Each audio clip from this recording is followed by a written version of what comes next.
Hi friends, പുതിയൊരു ക്ലാസ്സിലേക്ക് ഏവർക്കും സ്വാഗതം. യൂണിവേഴ്സിറ്റി LGS മെയിൻ എക്സാം എഴുതുന്നവർക്ക് വേണ്ടിയുള്ളൊരു സ്പെഷ്യൽ ക്ലാസ്സാണ് ഈ ഒരു വീഡിയോയിൽ. നമുക്ക് ആരംഭിക്കാം. കേരള സംസ്ഥാനം രൂപം കൊണ്ടത് എന്നാണ്? 1956 നവംബർ 1-ന്. കേരള സംസ്ഥാനം രൂപം കൊണ്ടത് 1956 നവംബർ 1-നാണ്. കേരളത്തിൻ്റെ തലസ്ഥാനം തിരുവനന്തപുരമാണ്. കേരളത്തിൻ്റെ ഭൂവിസ്തൃതി 38,863 ചതുരശ്ര കിലോമീറ്ററാണ്. കേരളത്തിൻ്റെ വിസ്തീർണം എത്രയാണ്? 38,863 ചതുരശ്ര കിലോമീറ്റർ. ഇന്ത്യൻ സംസ്ഥാനങ്ങൾക്കിടയിൽ വലിപ്പത്തിൽ കേരളത്തിൻ്റെ സ്ഥാനം 21-ാമതാണ്. വലിപ്പത്തിൽ ഇന്ത്യൻ സംസ്ഥാനങ്ങൾക്കിടയിൽ കേരളത്തിൻ്റെ സ്ഥാനം എത്രയാണ്? 21. ഭൂവിസ്തൃതിയിൽ കേരളത്തിൻ്റെ ശതമാനം എത്രയാണ്? 1.18%. ഇന്ത്യയുടെ ആകെ ഭൂവിസ്തൃതിയിൽ കേരളത്തിൻ്റെ ശതമാനം 1.18%. കേരളത്തിന് സമാനമായ ഭൂവിസ്തൃതിയുള്ള രാജ്യം ഏതാണ്? ഭൂട്ടാനാണ്. കേരളത്തിൻ്റെ തീരദേശ ദൈർഘ്യം 580 കിലോമീറ്ററാണ്. 590 എന്നും PSC ഉത്തര സൂചികയിലേക്ക് വന്ന് കണ്ടിട്ടുണ്ട്. അതുകൊണ്ട് നിങ്ങൾ അതുകൂടി ശ്രദ്ധയിൽ വെക്കുക.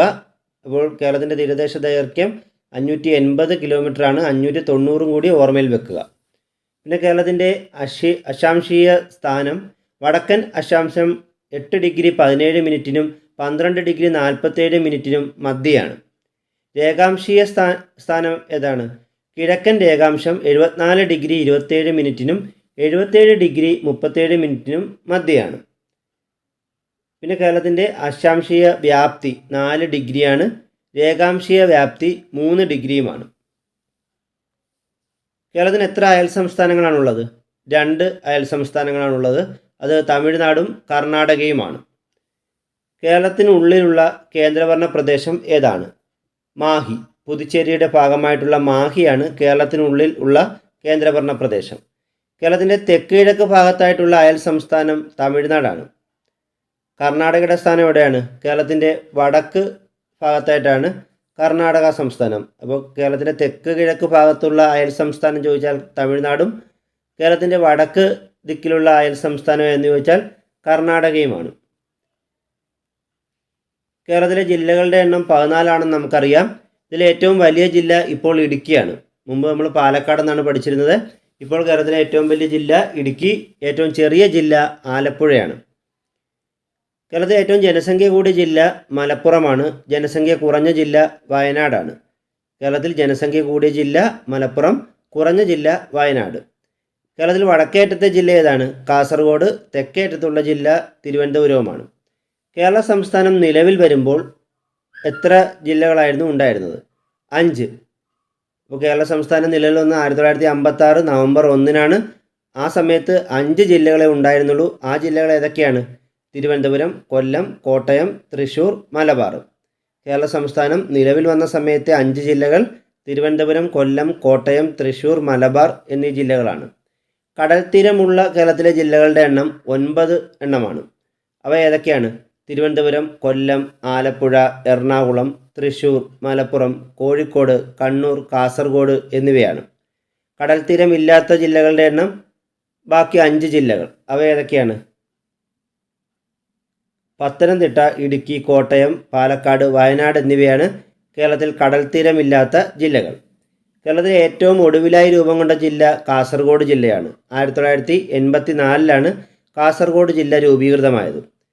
കേരളത്തിലെ 14-ാമത്തെ ജില്ല എന്ന് ചോദിച്ചാൽ അതും കാസർഗോഡ് തന്നെയാണ്. കേരളത്തിലെ 13-ാമത് രൂപീകൃതമായ ജില്ല 1982-ൽ രൂപീകരിച്ച പത്തനംതിട്ടയാണ്. കേരളത്തിലെ 12-ാമത്തെ ജില്ല വയനാടാണ്. മറ്റ് സംസ്ഥാനങ്ങളുമായി അതിർത്തിയില്ലാത്ത കേരളത്തിലെ ജില്ലകളുടെ എണ്ണം 3 അവ ഏതൊക്കെയാണ്? ആലപ്പുഴയും കോട്ടയവും കോഴിക്കോടുമാണ്. കേരളത്തിൽ മറ്റ് സംസ്ഥാനങ്ങളുമായി അതിർത്തിയില്ലാത്ത 3 ജില്ലകൾ ആലപ്പുഴ, കോട്ടയം, കോഴിക്കോട് എന്നീ ജില്ലകളാണ്.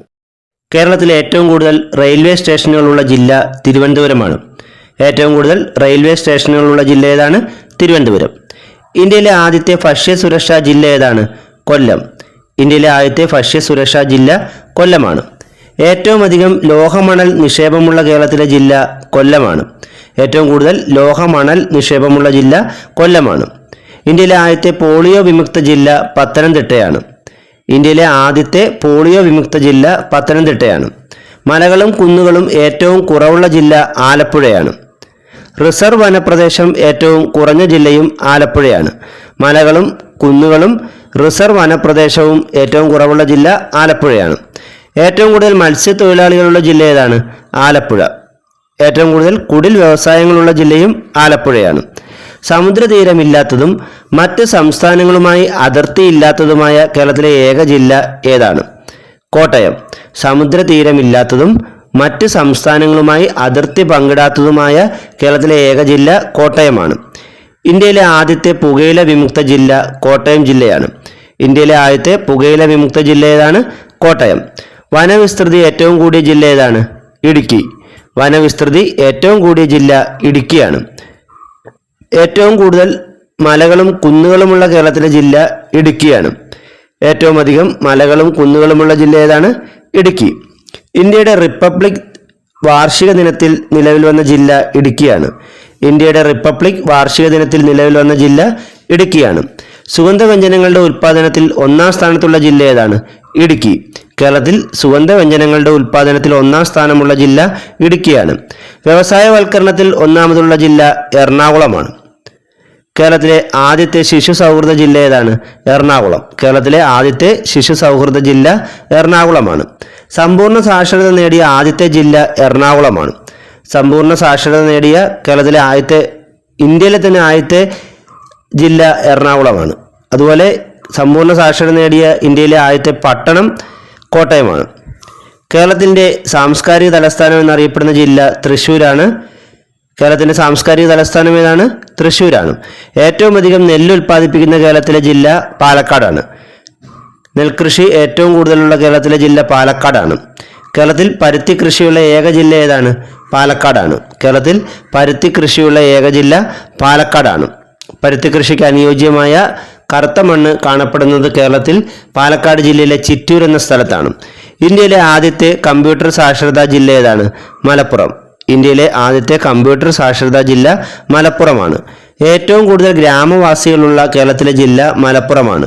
ഏറ്റവും അധികം ഗ്രാമവാസികളുള്ള ജില്ല മലപ്പുറമാണ്. കേരളത്തിലെ ആദ്യത്തെ സമ്പൂർണ്ണ പ്ലാസ്റ്റിക് വിമുക്ത ജില്ല കോഴിക്കോടാണ്. ആദ്യത്തെ സമ്പൂർണ്ണ പ്ലാസ്റ്റിക് വിമുക്ത ജില്ല ഏതാണ്? കോഴിക്കോട്. റെയിൽവേ ലൈൻ ഇല്ലാത്ത കേരളത്തിലെ ജില്ല ഇടുക്കിയും വയനാടുമാണ്. റെയിൽവേ ഇല്ലാത്ത കേരളത്തിൽ 2 ജില്ലയേ ഉള്ളൂ. അത് ഇടുക്കിയും വയനാടുമാണ്. പത്തനംതിട്ട ജില്ലയിൽ റെയിൽവേ ഉണ്ട്. പത്തനംതിട്ട ജില്ലയിൽ തിരുവല്ലയിലൂടെയാണ് റെയിൽവേ കടന്നു പോകുന്നത്. ഏറ്റവും കുറച്ച് വില്ലേജുകളുള്ള ജില്ല വയനാടാണ്. ഏറ്റവും കുറച്ച് വില്ലേജുകളുള്ള ജില്ല വയനാടാണ്. 2 സംസ്ഥാനങ്ങളുമായി അതിർത്തി പങ്കിടുന്ന കേരളത്തിലെ ഏക ജില്ല വയനാടാണ്. 2 സംസ്ഥാനങ്ങളുമായി അതിർത്തി പങ്കിടുന്ന കേരളത്തിലെ ഏക ജില്ല ഏതാണ്? വയനാട്. കടൽ തീരം ഏറ്റവും കൂടുതലുള്ള കേരളത്തിലെ ജില്ല ഏതാണ്? കണ്ണൂർ. കടൽ തീരം ഏറ്റവും കൂടുതലുള്ള ജില്ല കണ്ണൂരാണ്. കടൽ തീരം കുറവ് കൊല്ലവുമാണ്. കണ്ടൽക്കാടുകൾ ഏറ്റവും കൂടുതലുള്ള കേരളത്തിലെ ജില്ല കണ്ണൂരാണ്. കണ്ടൽക്കാടുകൾ ഏറ്റവും കൂടുതലുള്ള ജില്ല കണ്ണൂരാണ്. ആദ്യത്തെ ഭിന്നശേഷി സൗഹൃദ ജില്ല ഏതാണ്? കണ്ണൂർ. കേരളത്തിലെ ആദ്യത്തെ ഭിന്നശേഷി സൗഹൃദ ജില്ല കണ്ണൂരാണ്. ഏറ്റവും കൂടുതൽ നദികൾ ഒഴുകുന്ന കേരളത്തിലെ ജില്ല ഏതാണ്? കാസർഗോഡ്. ഏറ്റവും കൂടുതൽ നദികൾ ഒഴുകുന്ന കേരളത്തിലെ ജില്ല കാസർഗോഡാണ്. പുകയില ഉൽപ്പാദിപ്പിക്കുന്ന കേരളത്തിലെ ജില്ല ഏതാണ്? കാസർഗോഡ്. കാസർഗോഡ് ജില്ലയിലാണ് കേരളത്തിൽ പുകയില ഉൽപ്പാദിപ്പിക്കുന്നത്. കേരളത്തിലെ തദ്ദേശ സ്വയംഭരണ സ്ഥാപനങ്ങളുടെ ആകെ എണ്ണം 1200 ആണ്. കേരളത്തിൽ ആകെ 1200 തദ്ദേശ സ്വയംഭരണ സ്ഥാപനങ്ങളാണ് ഉള്ളത്. പഞ്ചായത്തുകൾ, മുനിസിപ്പാലിറ്റികൾ, ബ്ലോക്ക് പഞ്ചായത്തുകളെല്ലാം കൂടിച്ചേർന്നാണ്. കോർപ്പറേഷൻ, ജില്ലാ പഞ്ചായത്ത് എല്ലാം കൂടെ കൂടിച്ചേർന്നുള്ള എണ്ണമാണ് ഈ 1200. ഇനി നമുക്കത് വേർതിരിച്ച് പഠിക്കാം. ആകെ ഗ്രാമപഞ്ചായത്തുകളുടെ എണ്ണം 941 ആകെ ബ്ലോക്ക് പഞ്ചായത്തുകളുടെ എണ്ണം 152 ആകെ നഗരസഭകൾ തന്നെയാണ് മുനിസിപ്പാലിറ്റി. അപ്പോൾ ആകെ നഗരസഭകളുടെ എണ്ണം 87 ആകെ കോർപ്പറേഷനുകളുടെ എണ്ണം എത്രയാണ്?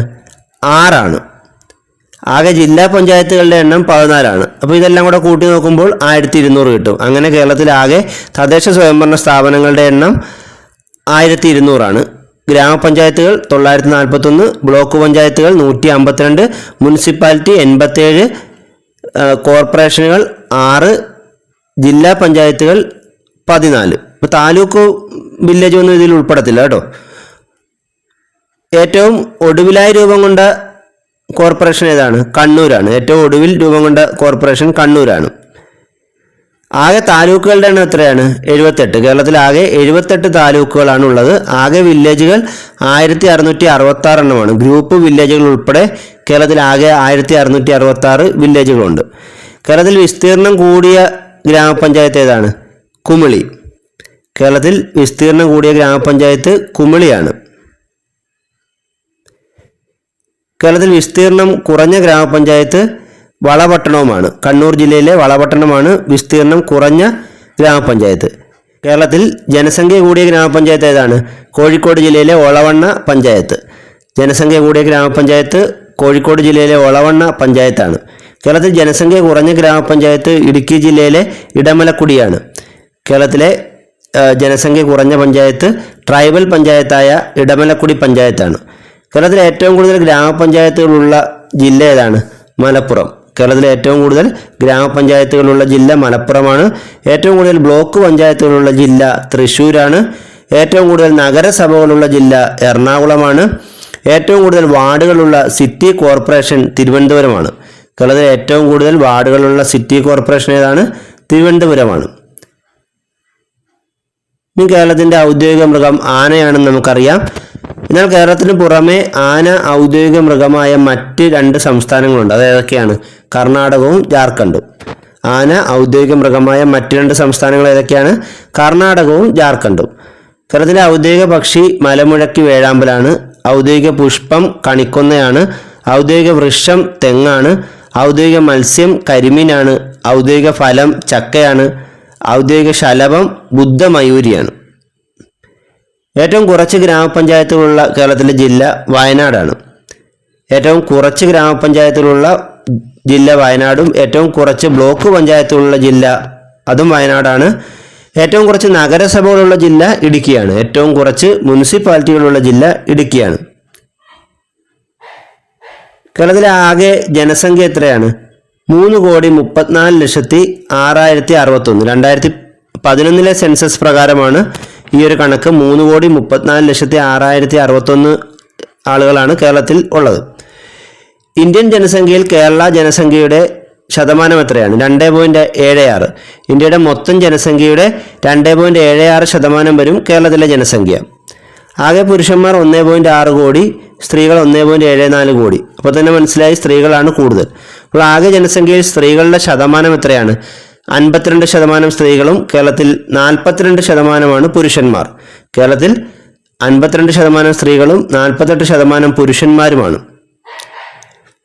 കേരളത്തിലെ ജനസംഖ്യ വളർച്ചാ നിരക്ക് 4.91%. കേരളത്തിലെ ജനസംഖ്യ വളർച്ചാ നിരക്ക് എത്രയാണ്? 4.91%. സ്ത്രീ പുരുഷ അനുപാതം 1000 പുരുഷന്മാർക്ക് 1084 സ്ത്രീകളെന്നാണ്. കേരളത്തിൽ സ്ത്രീ പുരുഷ അനുപാതം ഏറ്റവും കൂടിയ ജില്ല, ഏറ്റവും കൂടിയ സംസ്ഥാനം, ഇന്ത്യയിലെ ഏറ്റവും സ്ത്രീ പുരുഷ അനുപാതം കൂടിയ സംസ്ഥാനം കേരളമാണ്. കേരളത്തിലെ സ്ത്രീ പുരുഷ അനുപാതം എത്രയാണ്? 1000 പുരുഷന്മാർക്ക് 1084 സ്ത്രീകളാണ്. ജനസാന്ദ്രത എത്രയാണ്? 860 ചതുരശ്ര കിലോമീറ്റർ. അപ്പോൾ കേരളത്തിലെ ജനസാന്ദ്രത ഒരു ചതുരശ്ര കിലോമീറ്ററിൽ 860 പേരാണ് കേരളത്തിൽ താമസിക്കുന്നത്. കേരളത്തിൻ്റെ ജനസാന്ദ്രത ചോദിച്ചാൽ 860 ചതുരശ്ര കിലോമീറ്റർ. കേരളത്തിൻ്റെ സാക്ഷരതാ നിരക്ക് 93.91%. കേരളത്തിൻ്റെ സാക്ഷരതാ നിരക്ക് എത്രയാണ്? 93.91%. ഇതിൽ പുരുഷന്മാരുടെ സാക്ഷരതാ നിരക്ക് 96.02 സ്ത്രീകളിലെ സാക്ഷരതാ നിരക്ക് 91.98. സാക്ഷരതാ നിരക്ക് കൂടിയ ജില്ല ഏതാണ്? കോട്ടയം. സാക്ഷരതാ നിരക്ക് കുറഞ്ഞ ജില്ല വയനാടുമാണ്. കേരളത്തിൽ സാക്ഷരതാ നിരക്ക് കൂടിയ ജില്ല കോട്ടയവും കുറഞ്ഞ ജില്ല വയനാടുമാണ്. ഏറ്റവും ഉയർന്ന സ്ത്രീ പുരുഷ അനുപാതം ഉള്ള ജില്ല കണ്ണൂരാണ്. കുറവ് ഇടുക്കിയുമാണ്. കേരളത്തിൽ സ്ത്രീ പുരുഷ അനുപാതം കൂടിയ ജില്ല കണ്ണൂരും കുറവ് ഇടുക്കിയുമാണ്. 6 വയസ്സ് വരെ പ്രായമുള്ള കുട്ടികളിലെ ആൺ പെൺ അനുപാതം എടുത്താൽ തിരിച്ചാണ് വരുന്നത്. അതായത് 1000 ആൺകുട്ടികൾക്ക് 964 പെൺകുട്ടികളെ ഉള്ളൂ. അത് മനസ്സിലായി കാണുമല്ലോ. അതായത് 6 വയസ്സ് വരെ പ്രായമുള്ള കുട്ടികളെ എടുത്താൽ ആൺപെൺ അനുപാതം നോക്കിയാൽ 964 പെൺകുട്ടികൾക്ക് 1000 ആൺകുട്ടികൾക്ക് 964 പെൺകുട്ടികളെ ഉള്ളൂ. ജനസാന്ദ്രത കൂടിയ ജില്ല ഏതാണ്? തിരുവനന്തപുരം. ജനസാന്ദ്രത കൂടിയ ജില്ല തിരുവനന്തപുരവും ജനസാന്ദ്രത കുറഞ്ഞ ജില്ല ഇടുക്കിയുമാണ്. കേരളത്തിലെ ശരാശരി ആയുർദൈർഘ്യം എത്രയാണ്? 71 വർഷം. കേരളത്തിലെ ശരാശരി ആയുർദൈർഘ്യം 71 വർഷമാണ്. കേരളത്തിൽ നിന്നുള്ള ആകെ പാർലമെന്റ് അംഗങ്ങളുടെ എണ്ണം എത്രയാണ്? 29. കേരളത്തിൽ നിന്നും ആകെ പാർലമെന്റ് അംഗങ്ങൾ 29 പേരാണ്. ഇതിൽ ലോക്സഭാ അംഗങ്ങൾ 20ഉം രാജ്യസഭാ അംഗങ്ങൾ 9 പേരുമാണ്. ലോക്സഭയിലെ കേരളത്തിലെ സംവരണ മണ്ഡലങ്ങളുടെ എണ്ണം എത്രയാണ്? 2. ലോക്സഭയിലെ കേരളത്തിലെ സംവരണ മണ്ഡലങ്ങളുടെ എണ്ണം 2ആണ്. ആ സംവരണ മണ്ഡലങ്ങൾ ഏതൊക്കെയാണ്? മാവേലിക്കരയും ആലത്തൂരും. ലോക്സഭ സംവരണ മണ്ഡലങ്ങൾ മാവേലിക്കരയും ആലത്തൂരുമാണ്. കേരളത്തിലെ ആകെ നിയമസഭാ മണ്ഡലങ്ങളുടെ എണ്ണം 140 ആണ്. കേരളത്തിലെ ആകെ നിയമസഭാ മണ്ഡലങ്ങളുടെ എണ്ണം 140 ആണ്. ഏറ്റവും കൂടുതൽ നിയമസഭാ മണ്ഡലങ്ങളുള്ള ജില്ല മലപ്പുറമാണ്. ഏറ്റവും കൂടുതൽ നിയമസഭാ മണ്ഡലങ്ങളുള്ള ജില്ല മലപ്പുറമാണ്. ഏറ്റവും കുറവ് നിയമസഭാ മണ്ഡലങ്ങളുള്ള ജില്ല വയനാടാണ്. നിയമസഭയിലെ ആകെ സംവരണ മണ്ഡലങ്ങളുടെ എണ്ണം എത്രയാണ്? 16. കേരള നിയമസഭയിലെ ആകെ സംവരണ മണ്ഡലങ്ങളുടെ എണ്ണം 16 ആണ്. കേരള നിയമസഭയിലെ പട്ടികജാതി സംവരണ മണ്ഡലങ്ങളുടെ എണ്ണം 14മാണ്. കേരളത്തിലെ പട്ടികവർഗ സംവരണ നിയമസഭാ മണ്ഡലങ്ങളുടെ എണ്ണം എത്രയാണ്? 2. കേരളത്തിലെ പട്ടികവർഗ സംവരണ നിയമസഭാ മണ്ഡലങ്ങളുടെ എണ്ണം 2ആണ്. കേരളത്തിലെ പട്ടികവർഗ സംവരണ നിയമസഭാ മണ്ഡലങ്ങളുടെ എണ്ണം 2 പട്ടികവർഗ സംവരണ നിയമസഭാ മണ്ഡലങ്ങൾ ഏതൊക്കെയാണ്? മാനന്തവാടിയും സുൽത്താൻ ബത്തേരിയും. സമുദ്രനിരപ്പിൽ നിന്നുള്ള ഉയരത്തെ അടിസ്ഥാനപ്പെടുത്തി കേരളത്തിൻ്റെ ഭൂപ്രകൃതിയെ 3ആയി തിരിച്ചിട്ടുണ്ട്. അത് ഏതൊക്കെയാണ്? മലനാടെന്നും ഇടനാടെന്നും തീരപ്രദേശമെന്നും. സമുദ്രനിരപ്പിൽ നിന്നും 75 മീറ്ററിലധികം ഉയരമുള്ള ഭൂപ്രദേശമാണ് മലനാട്. സമുദ്രനിരപ്പിൽ നിന്നും 75 മീറ്ററിലധികം ഉയരമുള്ള ഭൂപ്രദേശമാണ് മലനാട്. സമുദ്രനിരപ്പിൽ നിന്നും 7.5 മീറ്റർ മുതൽ 75 മീറ്റർ വരെ ഉയരമുള്ള ഭൂപ്രദേശമാണ് ഇടനാട്. സമുദ്രനിരപ്പിൽ നിന്നും 7.5 മീറ്റർ മുതൽ 75 മീറ്റർ വരെ ഉയരമുള്ള ഭൂപ്രദേശമാണ് ഇടനാട്. സമുദ്രനിരപ്പിൽ നിന്നും 7.5 മീറ്റർ വരെ, അതായത് 0 മുതൽ 7.5 മീറ്റർ വരെ ഉയരമുള്ള ഭൂപ്രദേശമാണ് തീരപ്രദേശം. ഏറ്റവും അധികം വിസ്തൃതിയുള്ള ഭൂഭാഗം ഏതാണ്? മലനാടാണ്. അപ്പോൾ മൊത്തം 3ആയിട്ട് തിരിച്ചിട്ടുണ്ട്. അതിൽ ഏറ്റവും കൂടുതൽ മലനാടാണ്. കേരളത്തിൻ്റെ ഭൂവിസ്തൃതിയിൽ മലനാടിൻ്റെ ശതമാനം എത്രയാണെന്ന് ചോദിച്ചാൽ 48%. അപ്പോൾ ആകെ കേരളത്തിൻ്റെ ഭൂവിസ്തൃതിയിൽ 48% മലനാടാണ്, മലമ്പ്രദേശം. ഇടനാടിൻ്റെ ആകെ വിസ്തൃതി അങ്ങനെ പഠിക്കണമെന്നില്ല, നമുക്ക് ശതമാനം നോക്കി വെച്ചാൽ മതി. പിന്നെ കേരളത്തിൻ്റെ വിസ്തൃതിയിൽ ഇടനാടിൻ്റെ ശതമാനം 41.76%. അപ്പോൾ 48% മലനാടാണ്, 41.76% ഇടനാട്. ഇനി നമ്മൾ തീരപ്രദേശത്തിൻ്റെ ശതമാനമാണ് പഠിക്കേണ്ടത്. അത് 10.24%. കേരളത്തിൻ്റെ വിസ്തൃതിയിൽ തീരദേശത്തിൻ്റെ ശതമാനം 10.24%. കേരളത്തിലെ പ്രധാന മലനിര പശ്ചിമഘട്ടമാണ്. കേരളത്തിലെ പ്രധാന മലനിര പശ്ചിമഘട്ടമാണ്. കേരളത്തിലെ ഏറ്റവും ഉയരമുള്ള കൊടുമുടി ഏതാണ്? ആനമുടി. കേരളത്തിലെ ഏറ്റവും ഉയരമുള്ള കൊടുമുടി ആനമുടിയാണ്. ആനമുടിയുടെ ഉയരം എത്രയാണ്? 2695 മീറ്റർ അഥവാ 8842 അടി. അപ്പോൾ ഫീറ്റിലാണ് ചോദിക്കുന്നതെങ്കിൽ 8842 അടി എന്ന് പറയണം. മീറ്ററിലാണെങ്കിൽ 2695 മീറ്റർ. കേരളത്തിലെ ഏറ്റവും പ്രധാന മഴക്കാലം തെക്ക് പടിഞ്ഞാറൻ മൺസൂണാണ്. കേരളത്തിലെ ഏറ്റവും പ്രധാനപ്പെട്ട മഴക്കാലം ഏതാണ്? തെക്ക് പടിഞ്ഞാറൻ മൺസൂണാണ്. കേരളത്തിലെ രണ്ടാമത്തെ പ്രധാന മഴക്കാലം വടക്ക് കിഴക്കൻ മൺസൂണാണ്. ഇത് തന്നെയാണ് തുലാവർഷമെന്നും അറിയപ്പെടുന്നത്. ഇപ്പോൾ തെക്ക് പടിഞ്ഞാറൻ മൺസൂൺ അറിയപ്പെടുന്നത് കാലവർഷം എന്നറിയപ്പെടും അല്ലേ. അപ്പോൾ ഇടവപ്പാതി, കാലവർഷം എന്നീ പേരുകളിൽ അറിയപ്പെടുന്നത് തെക്ക് പടിഞ്ഞാറൻ മൺസൂണും അതുപോലെ തുലാവർഷം എന്നറിയപ്പെടുന്നത് വടക്ക് കിഴക്കൻ മൺസൂണുമാണ്. തെറ്റിപ്പോകരുത്. ഇടവപ്പാതി, കാലവർഷം എന്നീ പേരുകളിൽ അറിയപ്പെടുന്നത് തെക്ക് പടിഞ്ഞാറൻ മൺസൂണും അതുപോലെ വടക്കു കിഴക്കൻ മൺസൂൺ അറിയപ്പെടുന്നത് എന്ത് പേരിലാണ്? തുലാവർഷം എന്ന പേരിലാണ്. കേരളത്തിലെ ആകെ നദികളുടെ എണ്ണം എത്രയാണ്? 44. കേരളത്തിൽ ആകെ 44 നദികളുണ്ട്. അതിൽ പടിഞ്ഞാറോട്ട് ഒഴുകുന്ന നദികൾ 41ഉം കിഴക്കോട്ട് ഒഴുകുന്ന നദികൾ 3 കേരളത്തിൽ കിഴക്കോട്ട് ഒഴുകുന്ന നദികൾ ഏതൊക്കെയാണ്? കബനി, ഭവാനി, പാമ്പാർ. കേരളത്തിൽ കിഴക്കോട്ട് ഒഴുകുന്ന നദികൾ കബനി, ഭവാനി, പാമ്പാർ എന്നിവയാണ്.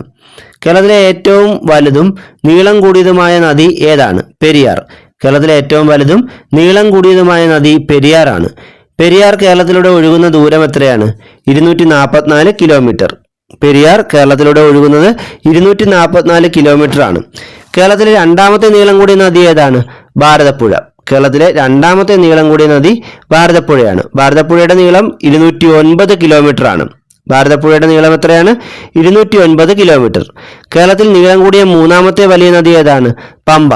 ഇപ്പോൾ കേരളത്തിലെ ഏറ്റവും വലിയ നദി പെരിയാർ, രണ്ടാം സ്ഥാനം ഭാരതപ്പുഴ, മൂന്നാം സ്ഥാനം പമ്പ.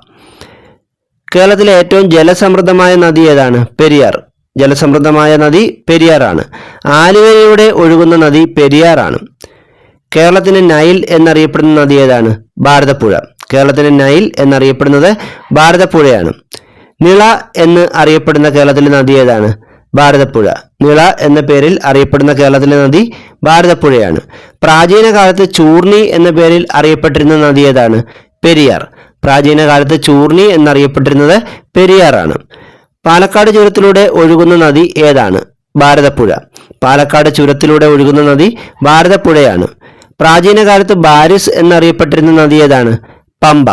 പ്രാചീന കാലത്ത് ബാരിസ് എന്നറിയപ്പെട്ടിരുന്നത് പമ്പ നദിയാണ്. ദക്ഷിണ ഭാഗീരഥി എന്നറിയപ്പെടുന്ന നദി ഏതാണ്? പമ്പ. ദക്ഷിണ ഭാഗീരഥി എന്നറിയപ്പെടുന്ന നദി പമ്പയാണ്. മാരാമൺ കൺവെൻഷന്റെ വേദിയായ നദീതീരം പമ്പ നദിയാണ്. പമ്പ നദീ തീരത്താണ് പ്രസിദ്ധമായ മാരാമൺ കൺവെൻഷൻ നടക്കുന്നത്. ഇത് പത്തനംതിട്ട ജില്ലയിലാണ്. ബേപ്പൂർ പുഴ എന്നറിയപ്പെടുന്നത് ചാലിയാറാണ്. ബേപ്പൂർ പുഴ എന്ന പേരിൽ അറിയപ്പെടുന്നത് ചാലിയാറാണ്. സ്വർണ്ണ നിക്ഷേപം കണ്ടെത്തിയിട്ടുള്ള കേരളത്തിലെ നദീതീരം ഏതാണ്? ചാലിയാർ. സ്വർണ്ണ നിക്ഷേപം കണ്ടെത്തിയിട്ടുള്ള കേരളത്തിലെ നദീതീരം ചാലിയാറാണ്. അതിരപ്പള്ളി, വാഴച്ചാൽ വെള്ളച്ചാട്ടങ്ങൾ സ്ഥിതി ചെയ്യുന്ന കേരളത്തിലെ നദി ഏതാണ്? ചാലക്കുടി പുഴ. അതിരപ്പള്ളി, വാഴച്ചാൽ വെള്ളച്ചാട്ടങ്ങൾ സ്ഥിതി ചെയ്യുന്ന കേരളത്തിലെ നദി ചാലക്കുടി പുഴയാണ്. കേരളത്തിലെ തെക്കേ അറ്റത്തുള്ള നദി ഏതാണ്? നെയ്യാർ. കേരളത്തിന്റെ വടക്കേ അറ്റത്തുള്ള നദി മഞ്ചേശ്വരം പുഴയുമാണ്. കേരളത്തിന്റെ തെക്കേ അറ്റത്തെ നദി നെയ്യാറും വടക്കേ അറ്റത്തെ നദി മഞ്ചേശ്വരം പുഴയുമാണ്. കർണാടകത്തിലേക്ക് ഒഴുകുന്ന കേരളത്തിലെ നദി ഏതാണ്? കബനി. കർണാടകത്തിലേക്ക് ഒഴുകുന്ന കേരളത്തിലെ നദി കബനിയാണ്. കുറുവാദ്വീപ് സ്ഥിതി ചെയ്യുന്ന ഏത് നദിയിലാണ്? കബനി നദിയിലാണ്. കുറുവാദ്വീപ് സ്ഥിതി ചെയ്യുന്ന നദി കബനിയാണ്. ഏറ്റവും കൂടുതൽ ജില്ലകളിലൂടെ ഒഴുകുന്ന നദി ഏതാണ്? മൂവാറ്റുപുഴയാറ്. ഏറ്റവും കൂടുതൽ ജില്ലകളിലൂടെ ഒഴുകുന്ന നദി മൂവാറ്റുപുഴയാറാണ്. കേരളത്തിലെ ഏറ്റവും വലിയ അണക്കെട്ട് ഏതാണ്? ഇടുക്കി. കേരളത്തിലെ ഏറ്റവും വലിയ അണക്കെട്ട് ഇടുക്കി അണക്കെട്ടാണ്. കുറവൻ കുറത്തി മലകൾക്കിടയിൽ ആണ് ഇടുക്കി അണക്കെട്ട് സ്ഥിതി ചെയ്യുന്നത്. ഇടുക്കി അണക്കെട്ട് സ്ഥിതി ചെയ്യുന്നത് ഏത് മലകൾക്കിടയിലാണ്? കുറവൻ കുറത്തി മലകൾക്കിടയിലായിട്ടാണ്. ഇടുക്കി അണക്കെട്ടിന്റെ സ്ഥാപിത വൈദ്യുത ഉൽപാദന ശേഷി എത്രയാണ്? 780 മെഗാവാട്ട്. ഇടുക്കി അണക്കെട്ടിന്റെ സ്ഥാപിത വൈദ്യുത ഉൽപാദന ശേഷി 780 മെഗാവാട്ടാണ്. ഇടുക്കി അണക്കെട്ടിന്റെ നിർമ്മാണത്തിൽ സഹകരിച്ച രാജ്യം ഏതാണ്? കാനഡ. കാനഡയുടെ സഹായത്തോടു കൂടിയാണ് നമ്മൾ ഇടുക്കി അണക്കെട്ട് നിർമ്മിച്ചത്. 1976 ഫെബ്രുവരിയിൽ ഇടുക്കി പദ്ധതി ഉദ്ഘാടനം ചെയ്ത ആരാണ്? പ്രധാനമന്ത്രി ഇന്ദിരാഗാന്ധി. ഇടുക്കി അണക്കെട്ട് നിർമ്മിച്ചിരിക്കുന്നത് ഏത് നദിയിലാണ്? പെരിയാറിലാണ്. ഇടുക്കി അണക്കെട്ട് നിർമ്മിച്ചിരിക്കുന്നത് പെരിയാറിലാണ്. കേരളത്തിന്റെ തെക്കേ അറ്റത്തെ അണക്കെട്ട് ഏതാണ്? നെയ്യാർ അണക്കെട്ട്. കേരളത്തിന്റെ തെക്കേ അറ്റത്തുള്ള അണക്കെട്ട് നെയ്യാർ അണക്കെട്ടാണ്. പേപ്പാറ അണക്കെട്ട് സ്ഥിതി ചെയ്യുന്ന ജില്ല ഏതാണ്? തിരുവനന്തപുരം. പേപ്പാറ അണക്കെട്ട് സ്ഥിതി ചെയ്യുന്ന ജില്ല തിരുവനന്തപുരമാണ്. തിരുവനന്തപുരം നഗരത്തിന്റെ ജലസേചനാർത്ഥമുള്ള അരുവിക്കര ഡാം സ്ഥിതി ചെയ്യുന്ന ഏത് നദിയിലാണ്? കരമനയാറ്. അരുവിക്കര ഡാം സ്ഥിതി ചെയ്യുന്ന നദി കരമനയാറാണ്. തെന്മല അണക്കെട്ട് സ്ഥിതി ചെയ്യുന്നത് ഏത് ജില്ലയിലാണ്? കൊല്ലം. തെന്മല അണക്കെട്ട് കൊല്ലം ജില്ലയിലാണ്. കൊല്ലം ജില്ലയിൽ ഏത് നദിയിലാണ് തെന്മല അണക്കെട്ട് പണികഴിപ്പിച്ചിരിക്കുന്നത്? കല്ലട ആറിലാണ്. കൊല്ലം ജില്ലയിൽ കല്ലട ആറിലാണ് തെന്മല അണക്കെട്ട് നിർമ്മിച്ചിരിക്കുന്നത്. കക്കി അണക്കെട്ട് സ്ഥിതി ചെയ്യുന്ന ജില്ല ഏതാണ്? പത്തനംതിട്ട. കക്കി അണക്കെട്ട് സ്ഥിതി ചെയ്യുന്ന ജില്ല പത്തനംതിട്ടയാണ്. ആനയിറങ്കൽ അണക്കെട്ട് സ്ഥിതി ചെയ്യുന്നത് ഇടുക്കി ജില്ലയിലാണ്. ആനയിറങ്കൽ അണക്കെട്ട് സ്ഥിതി ചെയ്യുന്നത് ഇടുക്കിയിലാണ്. തേക്കടി തടാകത്തിന് രൂപം നൽകുന്ന അണക്കെട്ട് ഏതാണ്? മുല്ലപ്പെരിയാർ. തേക്കടി തടാകത്തിന് രൂപം നൽകുന്നത് മുല്ലപ്പെരിയാറാണ്. തമിഴ്നാട്ടിലെ കോയമ്പത്തൂർ നഗരത്തിലേക്ക് കുടിവെള്ളം എത്തിക്കുന്ന കേരളത്തിലെ അണക്കെട്ട് ഏതാണ്? ശിരുവാണി അണക്കെട്ട്. തമിഴ്നാട്ടിലെ കോയമ്പത്തൂർ നഗരത്തിൽ കുടിവെള്ളം എത്തിക്കുന്ന കേരളത്തിലെ അണക്കെട്ട് ശിരുവാണി അണക്കെട്ടാണ്. ഭൂതത്താൻകെട്ട് അണക്കെട്ട് സ്ഥിതി ചെയ്യുന്ന നദി ഏതാണ്? പെരിയാർ. ഭൂതത്താൻകെട്ട് അണക്കെട്ട് സ്ഥിതി ചെയ്യുന്നത് പെരിയാറിലാണ്. ബാണാസുര സാഗർ അണക്കെട്ട് സ്ഥിതി ചെയ്യുന്ന ജില്ല ഏതാണ്? വയനാട്. ബാണാസുര സാഗർ അണക്കെട്ട് സ്ഥിതി ചെയ്യുന്ന ജില്ല വയനാടാണ്. കബനിയുടെ പോഷക നദിയായ കരമൻ തോട് പുഴയിലുള്ള അണക്കെട്ട് ഏതാണ്? ബാണാസുര സാഗർ. കബനിയുടെ പോഷക നദിയായ കരമൻ തോട് പുഴയിലുള്ള അണക്കെട്ട് ബാണാസുര സാഗർ അണക്കെട്ടാണ്. മലമ്പുഴ അണക്കെട്ട് സ്ഥിതി ചെയ്യുന്ന ഏത് ജില്ലയിലാണ്? പാലക്കാട്. മലമ്പുഴ അണക്കെട്ട് സ്ഥിതി ചെയ്യുന്നത് പാലക്കാട് ജില്ലയിലാണ്. കേരളത്തിലെ ആകെ കായലുകളുടെ എണ്ണം എത്രയാണ്? 34 കായലുകൾ. കേരളത്തിലെ ആകെ 34 കായലുകളാണ് ഉള്ളത്. കടലുമായി ബന്ധമുള്ള കായലുകളുടെ എണ്ണം എത്രയാണ്? 27. കേരളത്തിൽ കടലുമായി ബന്ധപ്പെട്ട് കിടക്കുന്ന കായലുകളുടെ എണ്ണം 27ഉം ഉൾനാടൻ ജലാശയങ്ങളുടെ എണ്ണം 7ഉമാണ്. അങ്ങനെ ആകെ കേരളത്തിൽ 34 കായലുകളാണുള്ളത്. അതിലൂടെ 10 കൂട്ടിയാൽ 44 നദികൾ. പഠിക്കാൻ എളുപ്പമാണ്. കേരളത്തിൽ 34 കായലുകൾ, 44 നദികൾ. കേരളത്തിലെ ഏറ്റവും വലിയ കായൽ ഏതാണ്? വേമ്പനാട്ട് കായൽ. കേരളത്തിലെ ഏറ്റവും വലിയ കായൽ വേമ്പനാട്ട് കായലാണ്. വേമ്പനാട്ട് കായൽ ഏതെല്ലാം ജില്ലകളിലായിട്ടാണ് കാണപ്പെടുന്നത്? കോട്ടയം, ആലപ്പുഴ, എറണാകുളം എന്നീ ജില്ലകളിലായിട്ടാണ് വേമ്പനാട്ട് കായൽ സ്ഥിതി ചെയ്യുന്നത്. പാതിരാമണൽ ദ്വീപ് സ്ഥിതി ചെയ്യുന്നത് വേമ്പനാട്ട് കായലിലാണ്. പാതിരാമണൽ ദ്വീപ് ആലപ്പുഴ ജില്ലയിൽ വേമ്പനാട്ട് കായലിലാണ് സ്ഥിതി ചെയ്യുന്നത്. പമ്പാ നദി പതിക്കുന്ന കായൽ ഏതാണ്? വേമ്പനാട്ട് കായൽ. പമ്പാ നദി ഒഴുകി വന്ന് പതിക്കുന്നത് വേമ്പനാട്ട് കായലിലാണ്. കേരളത്തിലെ രണ്ടാമത്തെ വലിയ കായൽ ഏതാണ്? അഷ്ടമുടി കായൽ. കേരളത്തിലെ രണ്ടാമത്തെ വലിയ കായൽ അഷ്ടമുടി കായലാണ്. അഷ്ടമുടി കായൽ സ്ഥിതി ചെയ്യുന്ന ഏത് ജില്ലയിലാണ്? കൊല്ലം ജില്ലയിൽ. അഷ്ടമുടി കായൽ കൊല്ലം ജില്ലയിലാണ്. മൺട്രോ തുരുത്ത് ദ്വീപ് സ്ഥിതി ചെയ്യുന്ന കായൽ ഏതാണ്? അഷ്ടമുടി കായലാണ്. മൺട്രോ തുരുത്ത് ദ്വീപ് സ്ഥിതി ചെയ്യുന്നത് അഷ്ടമുടി കായലിലാണ്. നീണ്ടകരയിൽ അറബിക്കടലുമായി ചേരുന്ന കായൽ ഏതാണ്? അഷ്ടമുടി കായൽ. അപ്പോൾ അഷ്ടമുടി കായൽ ചെന്ന് തീരുന്നത് അറബിക്കടലിലാണ്. നീണ്ടകര എന്ന സ്ഥലത്ത് വെച്ചാണ് അറബിക്കടലിൽ ചേരുന്നത്. കല്ലടയാറിൻ്റെ പതനസ്ഥാനം എവിടെയാണ്? അഷ്ടമുടി കായലിലാണ്. കല്ലടയാർ വന്ന് പതിക്കുന്നത് അഷ്ടമുടി കായലിലാണ്. അഷ്ടമുടി കായൽ നീണ്ടകരയിൽ വെച്ച് അറബിക്കടലുമായി ചേരുന്നു. കേരളത്തിലെ ഏറ്റവും വലിയ ശുദ്ധജല തടാകം ഏതാണ്? ശാസ്താംകോട്ട കായൽ. കേരളത്തിലെ ഏറ്റവും വലിയ ശുദ്ധജല തടാകം കൊല്ലം ജില്ലയിലെ ശാസ്താംകോട്ട കായലാണ്.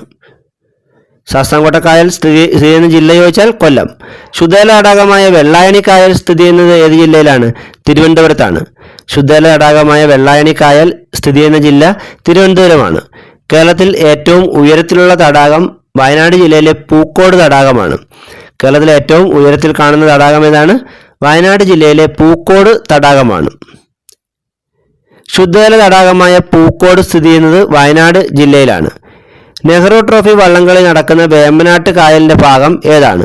പുന്നമട കായൽ. അപ്പോൾ നെഹ്റു ട്രോഫി വള്ളംകളി നടക്കുന്ന നമ്മൾ പഠിച്ചിട്ടുണ്ട് പുന്നമട കായലിലാണെന്ന്. ഈ പുന്നമട കായൽ വേമ്പനാട് കായലിൻ്റെ ഒരു ഭാഗമാണ്. തണ്ണീർമുക്കം ബണ്ട് നിർമ്മിച്ചിരിക്കുന്ന കായൽ ഏതാണ്? വേമ്പനാട്ട് കായലിലാണ് തണ്ണീർമുക്കം ബണ്ട് നിർമ്മിച്ചിട്ടുള്ളത്. കാർത്തികപ്പള്ളി മുതൽ പന്മന വരെ വ്യാപിച്ചിരിക്കുന്ന കായലാണ് കായംകുളം കായൽ. അടുത്ത വന്യജീവി സങ്കേതങ്ങളാണ്. കേരളത്തിലെ ആദ്യത്തെ ദേശീയോദ്യാനം ഇരവികുളം ദേശീയോദ്യാനമാണ്. കേരളത്തിലെ ആദ്യത്തെ ദേശീയോദ്യാനം ഏതാണ്? ഇരവികുളം. ഇരവികുളം നാഷണൽ പാർക്ക് സ്ഥിതി ചെയ്യുന്ന ജില്ല ഏതാണ്? ഇടുക്കി. ഇരവികുളം നാഷണൽ പാർക്ക് സ്ഥിതി ചെയ്യുന്നത് ഇടുക്കി ജില്ലയിലാണ്. ഇരവികുളം ദേശീയോദ്യാനത്തിൽ പ്രത്യേകമായി സംരക്ഷിക്കപ്പെടുന്ന ജീവി ഏതാണ്? വരയാട്. ഇരവികുളം ദേശീയോദ്യാനത്തിൽ പ്രത്യേകമായി സംരക്ഷിക്കപ്പെടുന്ന ജീവി വരയാടാണ്. കേരളത്തിലെ ഏറ്റവും ഉയരമുള്ള കൊടുമുടിയായ ആനമുടി സ്ഥിതി ചെയ്യുന്ന ദേശീയോദ്യാനം ഇരവികുളമാണ്. ആനമുടി സ്ഥിതി ചെയ്യുന്നത് ഇരവികുളം ദേശീയോദ്യാനത്തിൻ്റെ ഭാഗമാണ്. അതായത് ഇടുക്കി ജില്ലയിൽ മൂന്നാറിലാണ് ആനമുടി. പ്രാദേശികമായി സൈലന്ത്രി വനം എന്ന പേരിൽ അറിയപ്പെടുന്ന ദേശീയോദ്യാനം ഏതാണ്? Silent Valley. പാലക്കാട് ജില്ലയിലെ സൈലന്റ് വാലിയാണ് സൈലന്ത്രി വനം എന്ന പേരിൽ അറിയപ്പെടുന്നത്. സൈലന്റ് വാലിയിലൂടെ ഒഴുകുന്ന പുഴ ഏതാണ്? കുന്തിപ്പുഴ. സൈലന്റ് വാലിയിലൂടെ ഒഴുകുന്ന പുഴ കുന്തിപ്പുഴയാണ്. ഏറ്റവും കൂടുതൽ ദേശീയ ഉദ്യാനങ്ങളുള്ള ജില്ല ഏതാണ്? ഇടുക്കി. ഏറ്റവും കൂടുതൽ ദേശീയ ഉദ്യാനങ്ങളുള്ള ജില്ല ഇടുക്കിയാണ്. കേരളത്തിലെ ഏറ്റവും ചെറിയ ദേശീയോദ്യാനം പാമ്പാടുംചോലയാണ്. അത് ഇടുക്കിയിലാണ്. കേരളത്തിലെ ഏറ്റവും ചെറിയ ദേശീയോദ്യാനം പാമ്പാടുംചോല ഇടുക്കി ജില്ലയിലാണ്. പറമ്പിക്കുളം വന്യജീവി സങ്കേതം സ്ഥിതി ചെയ്യുന്ന ജില്ല ഏതാണ്? പാലക്കാട്. പറമ്പിക്കുളം വന്യജീവി സങ്കേതം പാലക്കാട് ജില്ലയിലാണ്. ഒരു മരത്തിൻ്റെ പേരിൽ അറിയപ്പെടുന്ന കേരളത്തിലെ വന്യജീവി സങ്കേതം ഏതാണ്? ചെന്തുരുണി. അത് ഏത് ജില്ലയാണ്? കൊല്ലം. ഒരു മരത്തിൻ്റെ പേരിൽ അറിയപ്പെടുന്ന കേരളത്തിലെ വന്യജീവി സങ്കേതം ചെന്തുരുണി വന്യജീവി സങ്കേതമാണ്. ചെന്തുരുണി വന്യജീവി സങ്കേതം സ്ഥിതി ചെയ്യുന്ന ജില്ല കൊല്ലമാണ്. മഴനിഴൽ പ്രദേശമുള്ള കേരളത്തിലെ വന്യജീവി സങ്കേതം ഏതാണ്? ചിന്നാർ. മഴനിഴൽ പ്രദേശമുള്ള കേരളത്തിലെ വന്യജീവി സങ്കേതം ചിന്നാറാണ്. ചിന്നാർ വന്യജീവി സങ്കേതം സ്ഥിതി ചെയ്യുന്ന ജില്ല ഏതാണ്? ഇടുക്കി. നക്ഷത്ര ആമകൾക്ക് പ്രസിദ്ധമായ വന്യജീവി സങ്കേതം ചിന്നാർ വന്യജീവി സങ്കേതമാണ്. നക്ഷത്ര ആമകൾക്ക് പ്രസിദ്ധമായ വന്യജീവി സങ്കേതം ചിന്നാർ വന്യജീവി സങ്കേതമാണ്. ചിമ്മിനി വന്യജീവി സങ്കേതം സ്ഥിതി ചെയ്യുന്ന ജില്ല ഏതാണ്? തൃശ്ശൂർ.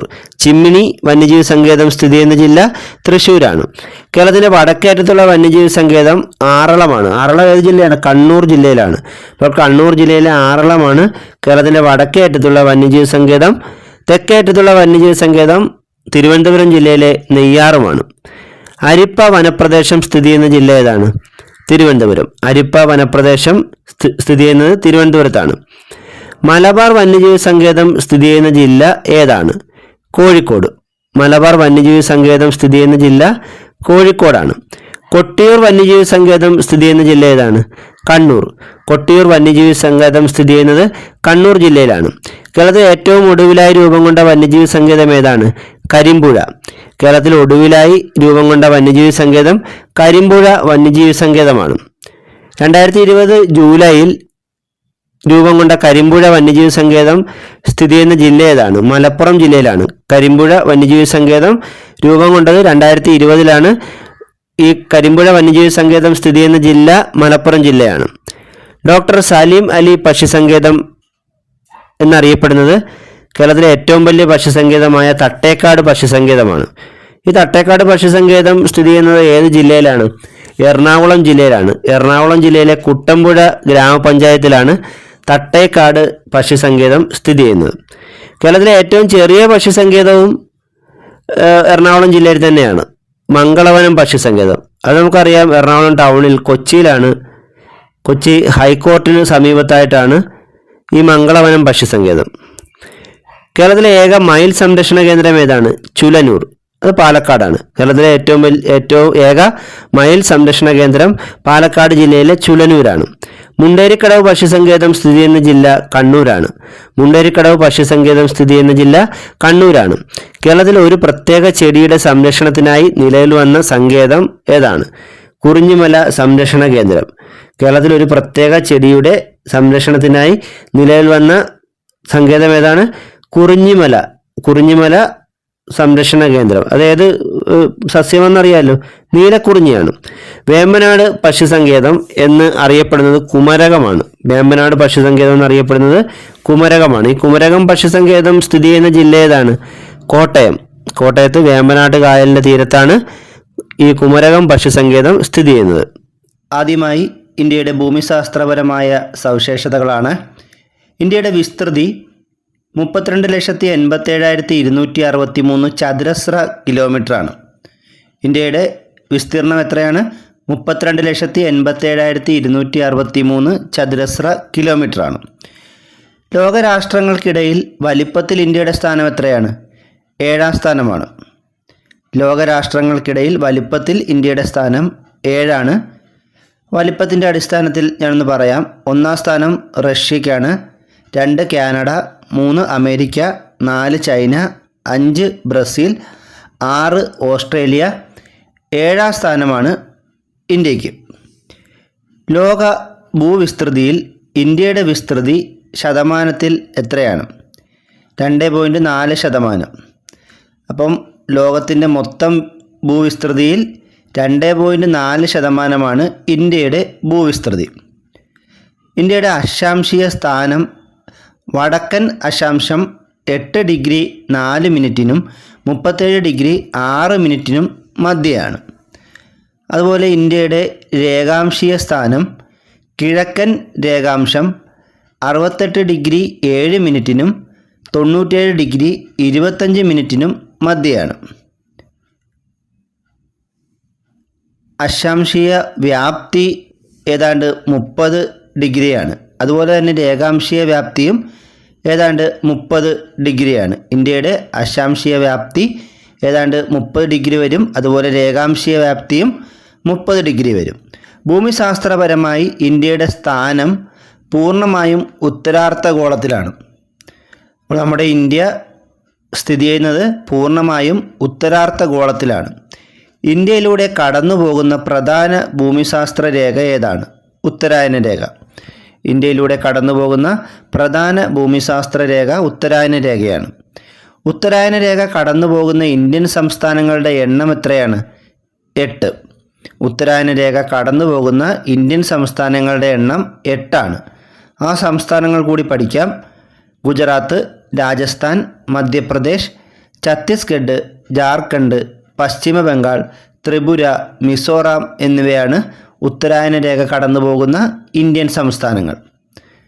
ഗുജറാത്ത്, രാജസ്ഥാൻ, മധ്യപ്രദേശ്, ഛത്തീസ്ഗഡ്, ജാർഖണ്ഡ്, പശ്ചിമ ബംഗാൾ, ത്രിപുര, മിസോറാം എന്നീ 8 സംസ്ഥാനങ്ങളിലൂടെയാണ് ഉത്തരായന രേഖ കടന്നു പോകുന്നത്. ഇനിയും ഇന്ത്യയുടെ അതിർത്തി പ്രദേശത്തിൻ്റെ നീളമാണ് 15,200 കിലോമീറ്റർ ആണ് ഇന്ത്യയുടെ അതിർത്തി പ്രദേശത്തിൻ്റെ നീളം. ഇനി നമ്മൾ ഇന്ത്യയുടെ വടക്ക് തെക്ക് നീളമാണ്, അല്ലെങ്കിൽ തെക്ക് വടക്ക് നീളമെന്ന് പറയാം. 3,214 കിലോമീറ്ററാണ് ഇന്ത്യയുടെ തെക്ക് വടക്ക് നീളം. അതുപോലെ കിഴക്ക് പടിഞ്ഞാറ് നീളം 2,933 കിലോമീറ്ററുമാണ്. ഇന്ത്യയുടെ വടക്കേ അറ്റത്തുള്ള സംസ്ഥാനം ഏതാണ്? ഹിമാചൽ പ്രദേശാണ്. ഇന്ത്യയുടെ വടക്കേ അറ്റത്തുള്ള സംസ്ഥാനം ഹിമാചൽ പ്രദേശാണ്. തെക്കേ അറ്റത്തുള്ള സംസ്ഥാനം തമിഴ്നാടുമാണ്. ഇന്ത്യയുടെ കിഴക്കേ അറ്റത്തുള്ള സംസ്ഥാനം ഏതാണ്? അരുണാചൽ പ്രദേശാണ്. ഇന്ത്യയുടെ പടിഞ്ഞാറേ അറ്റത്തുള്ള സംസ്ഥാനം ഗുജറാത്തുമാണ്. അപ്പോൾ ഇന്ത്യയുടെ വടക്കേ അറ്റത്തുള്ള സംസ്ഥാനം ഹിമാചൽ പ്രദേശ്, തെക്കേ അറ്റത്ത് തമിഴ്നാട്, കിഴക്കേ അറ്റത്ത് അരുണാചൽ പ്രദേശ്, പടിഞ്ഞാറേ അറ്റത്തുള്ള സംസ്ഥാനം ഗുജറാത്തുമാണ്. ഇന്ത്യക്ക് കര അതിർത്തിയുള്ള രാജ്യങ്ങളുടെ എണ്ണം എത്രയാണ്? 7 രാജ്യങ്ങളുമായിട്ടാണ് ഇന്ത്യക്ക് കര അതിർത്തി ഉള്ളത്. ആ 7 രാജ്യങ്ങൾ ഏതൊക്കെയാണ്? പാകിസ്ഥാൻ, അഫ്ഗാനിസ്ഥാൻ, ചൈന, ഭൂട്ടാൻ, നേപ്പാൾ, മ്യാൻമാർ, ബംഗ്ലാദേശ് എന്നിവയാണ്. ഇന്ത്യക്ക് കര അതിർത്തിയുള്ള 7 രാജ്യങ്ങൾ ഏതൊക്കെയാണ്? പാകിസ്ഥാൻ, അഫ്ഗാനിസ്ഥാൻ, ചൈന, ഭൂട്ടാൻ, നേപ്പാൾ, മ്യാൻമാർ, ബംഗ്ലാദേശ് എന്നിവയാണ്. ഇന്ത്യയുടെ ഏറ്റവും വലിയ അയൽ രാജ്യം ഏതാണ്? ചൈനയാണ്. ഏറ്റവും ചെറിയ അയൽ രാജ്യം ഭൂട്ടാനുമാണ്. ഇന്ത്യയുടെ ഏറ്റവും വലിയ അയൽ രാജ്യം ചൈനയും ഏറ്റവും ചെറിയ അയൽ രാജ്യം ഭൂട്ടാനുമാണ്. ഇന്ത്യക്ക് ഏറ്റവും അധികം കര അതിർത്തിയുള്ള രാജ്യം ഏതാണ്? ബംഗ്ലാദേശാണ്. ഇന്ത്യക്ക് ഏറ്റവും കൂടുതൽ കര അതിർത്തിയുള്ള രാജ്യം ബംഗ്ലാദേശും ഇന്ത്യക്ക് ഏറ്റവും കുറവ് കര അതിർത്തിയുള്ള രാജ്യം അഫ്ഗാനിസ്ഥാനുമാണ്. പാക് കടലിടുക്ക് വേർതിരിക്കുന്ന ഇന്ത്യയുടെ അയൽ രാജ്യം ഏതാണ്? ശ്രീലങ്ക. അപ്പോൾ ഇന്ത്യയും ശ്രീലങ്കയും തമ്മിൽ വേർതിരിക്കുന്ന ആ കടലിടുക്ക് അറിയപ്പെടുന്ന പേരെന്താണ്? പാക് കടലിടുക്ക് എന്നാണ്. മക്മോഹൻ രേഖ ഇന്ത്യയെ വേർതിരിക്കുന്നത് ഏത് അയൽ രാജ്യവുമായിട്ടാണ്? ചൈനയുമായിട്ടാണ്. അപ്പോൾ ഇന്ത്യയും ചൈനയും തമ്മിൽ വേർതിരിക്കുന്ന അതിർത്തിയുടെ പേരെന്താണ്? മക്മോഹൻ രേഖ എന്നാണ്. ഇന്ത്യയെ പാകിസ്ഥാനുമായി വേർതിരിക്കുന്ന അതിർത്തി രേഖ അറിയപ്പെടുന്ന പേരെന്താണ്? റാഡ്ക്ലിഫ് ലൈൻ എന്നാണ്. ഇന്ത്യയെ പാകിസ്ഥാനിൽ നിന്നും വേർതിരിക്കുന്ന അതിർത്തി രേഖയാണ് റാഡ്ക്ലിഫ് ലൈൻ. ഡുറൻഡ് രേഖ വേർതിരിക്കുന്നത് ഇന്ത്യയുടെ ഏതൊക്കെ അയൽ രാജ്യങ്ങളെ തമ്മിലാണ്? പാകിസ്ഥാനെയും അഫ്ഗാനിസ്ഥാനെയും തമ്മിൽ വേർതിരിക്കുന്ന അതിർത്തി രേഖയാണ് ഡുറൻഡ് രേഖ. അപ്പോൾ പാക് കടലിടുക്ക് ഇന്ത്യയും ശ്രീലങ്കയും തമ്മിൽ വേർതിരിക്കുന്ന കടലിടുക്കാണ്. ഇന്ത്യയും ചൈനയും തമ്മിൽ വേർതിരിക്കുന്നത് മക്മോഹൻ ലൈനാണ്. ഇന്ത്യയെ പാകിസ്ഥാനുമായി വേർതിരിക്കുന്ന അതിർത്തി രേഖ റാഡ്ക്ലിഫ് ലൈനാണ്. പാകിസ്ഥാനെയും അഫ്ഗാനിസ്ഥാനെയും തമ്മിൽ വേർതിരിക്കുന്ന അതിർത്തി രേഖയാണ് ഡുറൻഡ് രേഖ. ഏറ്റവും അധികം അന്തർദേശീയ അതിർത്തിയുള്ള ഇന്ത്യയുടെ സംസ്ഥാനം ഏതാണ്? പശ്ചിമ ബംഗാളാണ് ഏറ്റവും അധികം അന്തർദേശീയ അതിർത്തിയുള്ള സംസ്ഥാനം. അതായത് മറ്റ് രാജ്യങ്ങളുമായി ഏറ്റവും കൂടുതൽ അതിർത്തിയുള്ള ഇന്ത്യൻ സംസ്ഥാനം പശ്ചിമ ബംഗാളാണ്. ഇന്ത്യൻ പ്രാദേശിക സമയം കണക്കാക്കാൻ അടിസ്ഥാനമാക്കിയിട്ടുള്ള രേഖാംശം ഏതാണ്? 82.5 ഡിഗ്രി കിഴക്ക് രേഖാംശം. ഇന്ത്യൻ പ്രാദേശിക സമയം കണക്കാക്കാൻ അടിസ്ഥാനമാക്കിയിട്ടുള്ള രേഖാംശം 82.5 ഡിഗ്രി കിഴക്കൻ രേഖാംശമാണ്. ഗ്രീൻവിച്ച് സമയത്തേക്കാൾ ഇന്ത്യൻ സ്റ്റാൻഡേർഡ് സമയത്തിനുള്ള വ്യത്യാസം എത്ര മണിക്കൂറാണ്? 5.5 മണിക്കൂർ മുന്നിലാണ്. ഗ്രീൻവിച്ച് സമയത്തേക്കാൾ ഇന്ത്യൻ സ്റ്റാൻഡേർഡ് സമയം 5.5 മണിക്കൂർ മുന്നിലാണ്.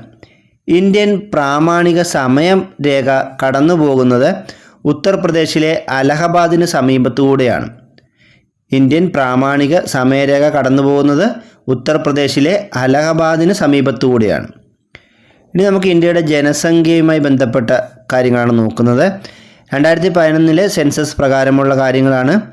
ലോക ജനസംഖ്യയിൽ ഇന്ത്യയുടെ സ്ഥാനം 2ാമത് എന്നാണ് കൊടുത്തിട്ടുള്ളത്. ഞങ്ങളിപ്പോൾ ഇന്ത്യയുടെ ജനസംഖ്യയിൽ ഇന്ത്യയുടെ സ്ഥാനം 1ാമതായിട്ടാണ് അറിയാൻ കഴിഞ്ഞിട്ടുള്ളത്. അപ്പോൾ ഇതിനെക്കുറിച്ചുള്ള നിങ്ങളുടെ അഭിപ്രായങ്ങൾ കമൻറ്റ് ബോക്സിൽ രേഖപ്പെടുത്താവുന്നതാണ്. പിന്നെ ഈ ജനസംഖ്യയുടെ എണ്ണമൊന്നും അങ്ങനെ ചോദിക്കാറില്ല. ഇനിയും ജനസാന്ദ്രതയാണ് നമ്മൾ പഠിക്കേണ്ടത്. ഇന്ത്യയിലെ ജനസാന്ദ്രത ചതുരശ്ര കിലോമീറ്ററിൽ 382 പേരാണ്. ഇന്ത്യയുടെ ജനസാന്ദ്രത ഒരു ചതുരശ്ര കിലോമീറ്ററിൽ 382 പേരാണ് ഇന്ത്യയിൽ താമസിക്കുന്നത്. ഇന്ത്യയിലെ ഏറ്റവും ജനസാന്ദ്രത കൂടിയ പ്രദേശം ഡൽഹിയാണ്. ജനസാന്ദ്രതയിൽ 2ാം സ്ഥാനത്തുള്ള പ്രദേശം ചണ്ഡീഗഡുമാണ്. ഇന്ത്യയിൽ ഏറ്റവും ജനസാന്ദ്രത കൂടിയ പ്രദേശം ഏതാണ്? ഡൽഹിയാണ്. ജനസാന്ദ്രതയിൽ 2ാം സ്ഥാനത്തുള്ള പ്രദേശം ചണ്ഡീഗഡുമാണ്. വലിയ സംസ്ഥാനങ്ങൾക്കിടയിൽ ജനസാന്ദ്രതയിൽ 1ാമതുള്ളത് ബീഹാറാണ്. 2ാം സ്ഥാനവും 3ാം സ്ഥാനവും പശ്ചിമ ബംഗാളിനും കേരളത്തിനുമാണ്. അപ്പോൾ ജനസാന്ദ്രതയിൽ 1ാമത് നിൽക്കുന്ന സംസ്ഥാനം ബീഹാറും ജനസാന്ദ്രതയിൽ 2ാം സ്ഥാനം പശ്ചിമ ബംഗാളിനും 3ാം സ്ഥാനം കേരളത്തിനുമാണ്. ഇനി സ്ത്രീ പുരുഷ അനുപാതമാണ്. 943 1000, അതായത് 1000 പുരുഷന്മാർക്ക് 943 സ്ത്രീകളാണ് ഇന്ത്യയിലുള്ളത്. സ്ത്രീ പുരുഷ അനുപാതത്തിൽ 1ാമതുള്ള സംസ്ഥാനം കേരളമാണ്. കേരളത്തിൽ 1000 പുരുഷന്മാർക്ക് 1084 സ്ത്രീകളുണ്ട്. അപ്പോൾ സ്ത്രീ പുരുഷ അനുപാതം ഏറ്റവും കൂടിയ ഇന്ത്യൻ സംസ്ഥാനം കേരളമാണ്. കേരളത്തിൽ 1000 പുരുഷന്മാർക്ക് 1084 സ്ത്രീകളാണുള്ളത്. എന്നാൽ ഇന്ത്യയുടെ സ്ത്രീ പുരുഷ അനുപാതം 1000 പുരുഷന്മാർക്ക് 943 സ്ത്രീകളാണ്. 6 വയസ്സ് വരെയുള്ള കുട്ടികൾക്കിടയിലെ സ്ത്രീ പുരുഷ അനുപാതം ഇന്ത്യയിൽ 919, അതായത് 1000 പുരുഷന്മാരെന്ന് പറയാൻ പറ്റില്ല, കുട്ടികളാണ്. അപ്പോൾ ആൺകുട്ടികളിൽ 919 പെൺകുട്ടികളാണ്. ഇന്ത്യയിലെ സാക്ഷരതാ ശതമാനം 73ആണ്. പുരുഷന്മാരുടെ സാക്ഷരതാ ശതമാനം 80.9, സ്ത്രീകളുടേത് 64.6. സാക്ഷരതയിൽ 1ാമതുള്ള സംസ്ഥാനം കേരളമാണ്. സാക്ഷരതയിൽ ഏറ്റവും പിന്നിലുള്ള സംസ്ഥാനം ബീഹാറുമാണ്. അപ്പോൾ ഇന്ത്യയിൽ സാക്ഷരതയിൽ 1ാമതുള്ള സംസ്ഥാനം കേരളമാണ്. സാക്ഷരതയിൽ ഏറ്റവും പിന്നിലുള്ള സംസ്ഥാനം ബീഹാറുമാണ്. ഇനിയിപ്പോൾ കടൽത്തീരത്തെക്കുറിച്ചാണ്. ഇന്ത്യയുടെ ആകെ കടൽത്തീര ദൈർഘ്യം 7516.6 കിലോമീറ്ററാണ്. ഇന്ത്യയുടെ ആകെ കടൽത്തീര ദൈർഘ്യം 7516.6 കിലോമീറ്ററാണ്. കടൽ തീരമുള്ള ഇന്ത്യൻ സംസ്ഥാനങ്ങളുടെ എണ്ണം എത്രയാണ്? 9 കടൽ തീരമുള്ള ഇന്ത്യൻ സംസ്ഥാനങ്ങളുടെ എണ്ണം 9. ആ സംസ്ഥാനങ്ങൾ എന്ന് പറയാം: ഗുജറാത്ത്, മഹാരാഷ്ട്ര, ഗോവ, കർണാടക, കേരളം, തമിഴ്നാട്, ആന്ധ്രാപ്രദേശ്, ഒഡീഷ, പശ്ചിമ ബംഗാൾ എന്നിവയാണ് ഇന്ത്യയിൽ കടൽ തീരമുള്ള 9 സംസ്ഥാനങ്ങൾ. ഇതിൽ ഏറ്റവും കൂടുതൽ കടൽ തീരമുള്ള ഇന്ത്യൻ സംസ്ഥാനം ഗുജറാത്തും ഏറ്റവും കുറവ് കടൽ തീരമുള്ള ഇന്ത്യൻ സംസ്ഥാനം ഗോവയുമാണ്. ഏറ്റവും കൂടുതൽ കടൽ തീരമുള്ള ഇന്ത്യൻ സംസ്ഥാനം ഗുജറാത്തും ഏറ്റവും കുറവ് കടൽ തീരമുള്ള ഈ 9 സംസ്ഥാനങ്ങളിൽ ഏറ്റവും കുറവ് കടൽ തീരമുള്ളത് ഗോവയ്ക്കുമാണ്. അറബിക്കടലുമായി തീരമുള്ള സംസ്ഥാനങ്ങളുടെ എണ്ണം 5. ആ 5 സംസ്ഥാനങ്ങൾ ഗുജറാത്ത്, മഹാരാഷ്ട്ര, ഗോവ, കർണാടക, കേരളം എന്നിവയാണ്. അറബിക്കടലുമായി തീരമുള്ള ഇന്ത്യൻ സംസ്ഥാനങ്ങളുടെ എണ്ണം 5. അവ ഏതൊക്കെയാണ്? ഗുജറാത്ത്, മഹാരാഷ്ട്ര, ഗോവ, കർണാടക, കേരളം. അതുപോലെ ബംഗാൾ ഉൾക്കടലുമായി തീരമുള്ള സംസ്ഥാനങ്ങളുടെ എണ്ണം 4. അവ ഏതൊക്കെയാണ്? തമിഴ്നാട്, ആന്ധ്രാപ്രദേശ്, ഒഡീഷ, പശ്ചിമ ബംഗാൾ എന്നിവയാണ്. ബംഗാൾ ഉൾക്കടലുമായി തീരമുള്ള സംസ്ഥാനങ്ങൾ തമിഴ്നാട്, ആന്ധ്രാപ്രദേശ്, ഒഡീഷ, പശ്ചിമ ബംഗാൾ എന്നിവയാണ്. ഇനി നമുക്ക് സംസ്ഥാനങ്ങളെക്കുറിച്ച് ഉള്ള കാര്യങ്ങളാണ് നോക്കുന്നത്. ഇന്ത്യയിലെ ആകെ സംസ്ഥാനങ്ങളുടെ എണ്ണം 28. ഇന്ത്യയിൽ ആകെ 28 സംസ്ഥാനങ്ങളാണുള്ളത്. അതിൽ ഏറ്റവും വലിയ സംസ്ഥാനം രാജസ്ഥാനും ഏറ്റവും ചെറിയ സംസ്ഥാനം ഗോവയുമാണ്. ഇന്ത്യയിലെ ഏറ്റവും വലിയ സംസ്ഥാനം രാജസ്ഥാനും ചെറിയ സംസ്ഥാനം ഗോവയുമാണ്. ഏറ്റവും ജനസംഖ്യ കൂടിയ സംസ്ഥാനം ഉത്തർപ്രദേശും ജനസംഖ്യ ഏറ്റവും കുറഞ്ഞ സംസ്ഥാനം സിക്കിമുമാണ്. ഇന്ത്യയിൽ ജനസംഖ്യ കൂടിയ സംസ്ഥാനം ഉത്തർപ്രദേശും ജനസംഖ്യ കുറഞ്ഞ സംസ്ഥാനം സിക്കിമുമാണ്. ഏറ്റവും കൂടുതൽ വനപ്രദേശമുള്ള ഇന്ത്യൻ സംസ്ഥാനം മധ്യപ്രദേശും ഏറ്റവും കൂടുതൽ കടുവകളുള്ള സംസ്ഥാനവും മധ്യപ്രദേശാണ്. ഇന്ത്യയിൽ ഏറ്റവും കൂടുതൽ വനമുള്ള സംസ്ഥാനവും കടുവകൾ ഏറ്റവും കൂടുതലുള്ളതുമായ സംസ്ഥാനം മധ്യപ്രദേശാണ്. വടക്കേ അറ്റത്തെ സംസ്ഥാന തലസ്ഥാനം ഏതാണ്? സിംലയാണ്. സിംല ഹിമാചൽ പ്രദേശിൻ്റെ തലസ്ഥാനമാണ്. അപ്പോൾ ഇന്ത്യയുടെ വടക്കേ അറ്റത്തെ സംസ്ഥാനം ഹിമാചൽ പ്രദേശാണെന്ന് നമ്മൾ പഠിച്ചു. അപ്പോൾ വടക്കേ അറ്റത്തെ സംസ്ഥാന തലസ്ഥാനം ഏതാണ്?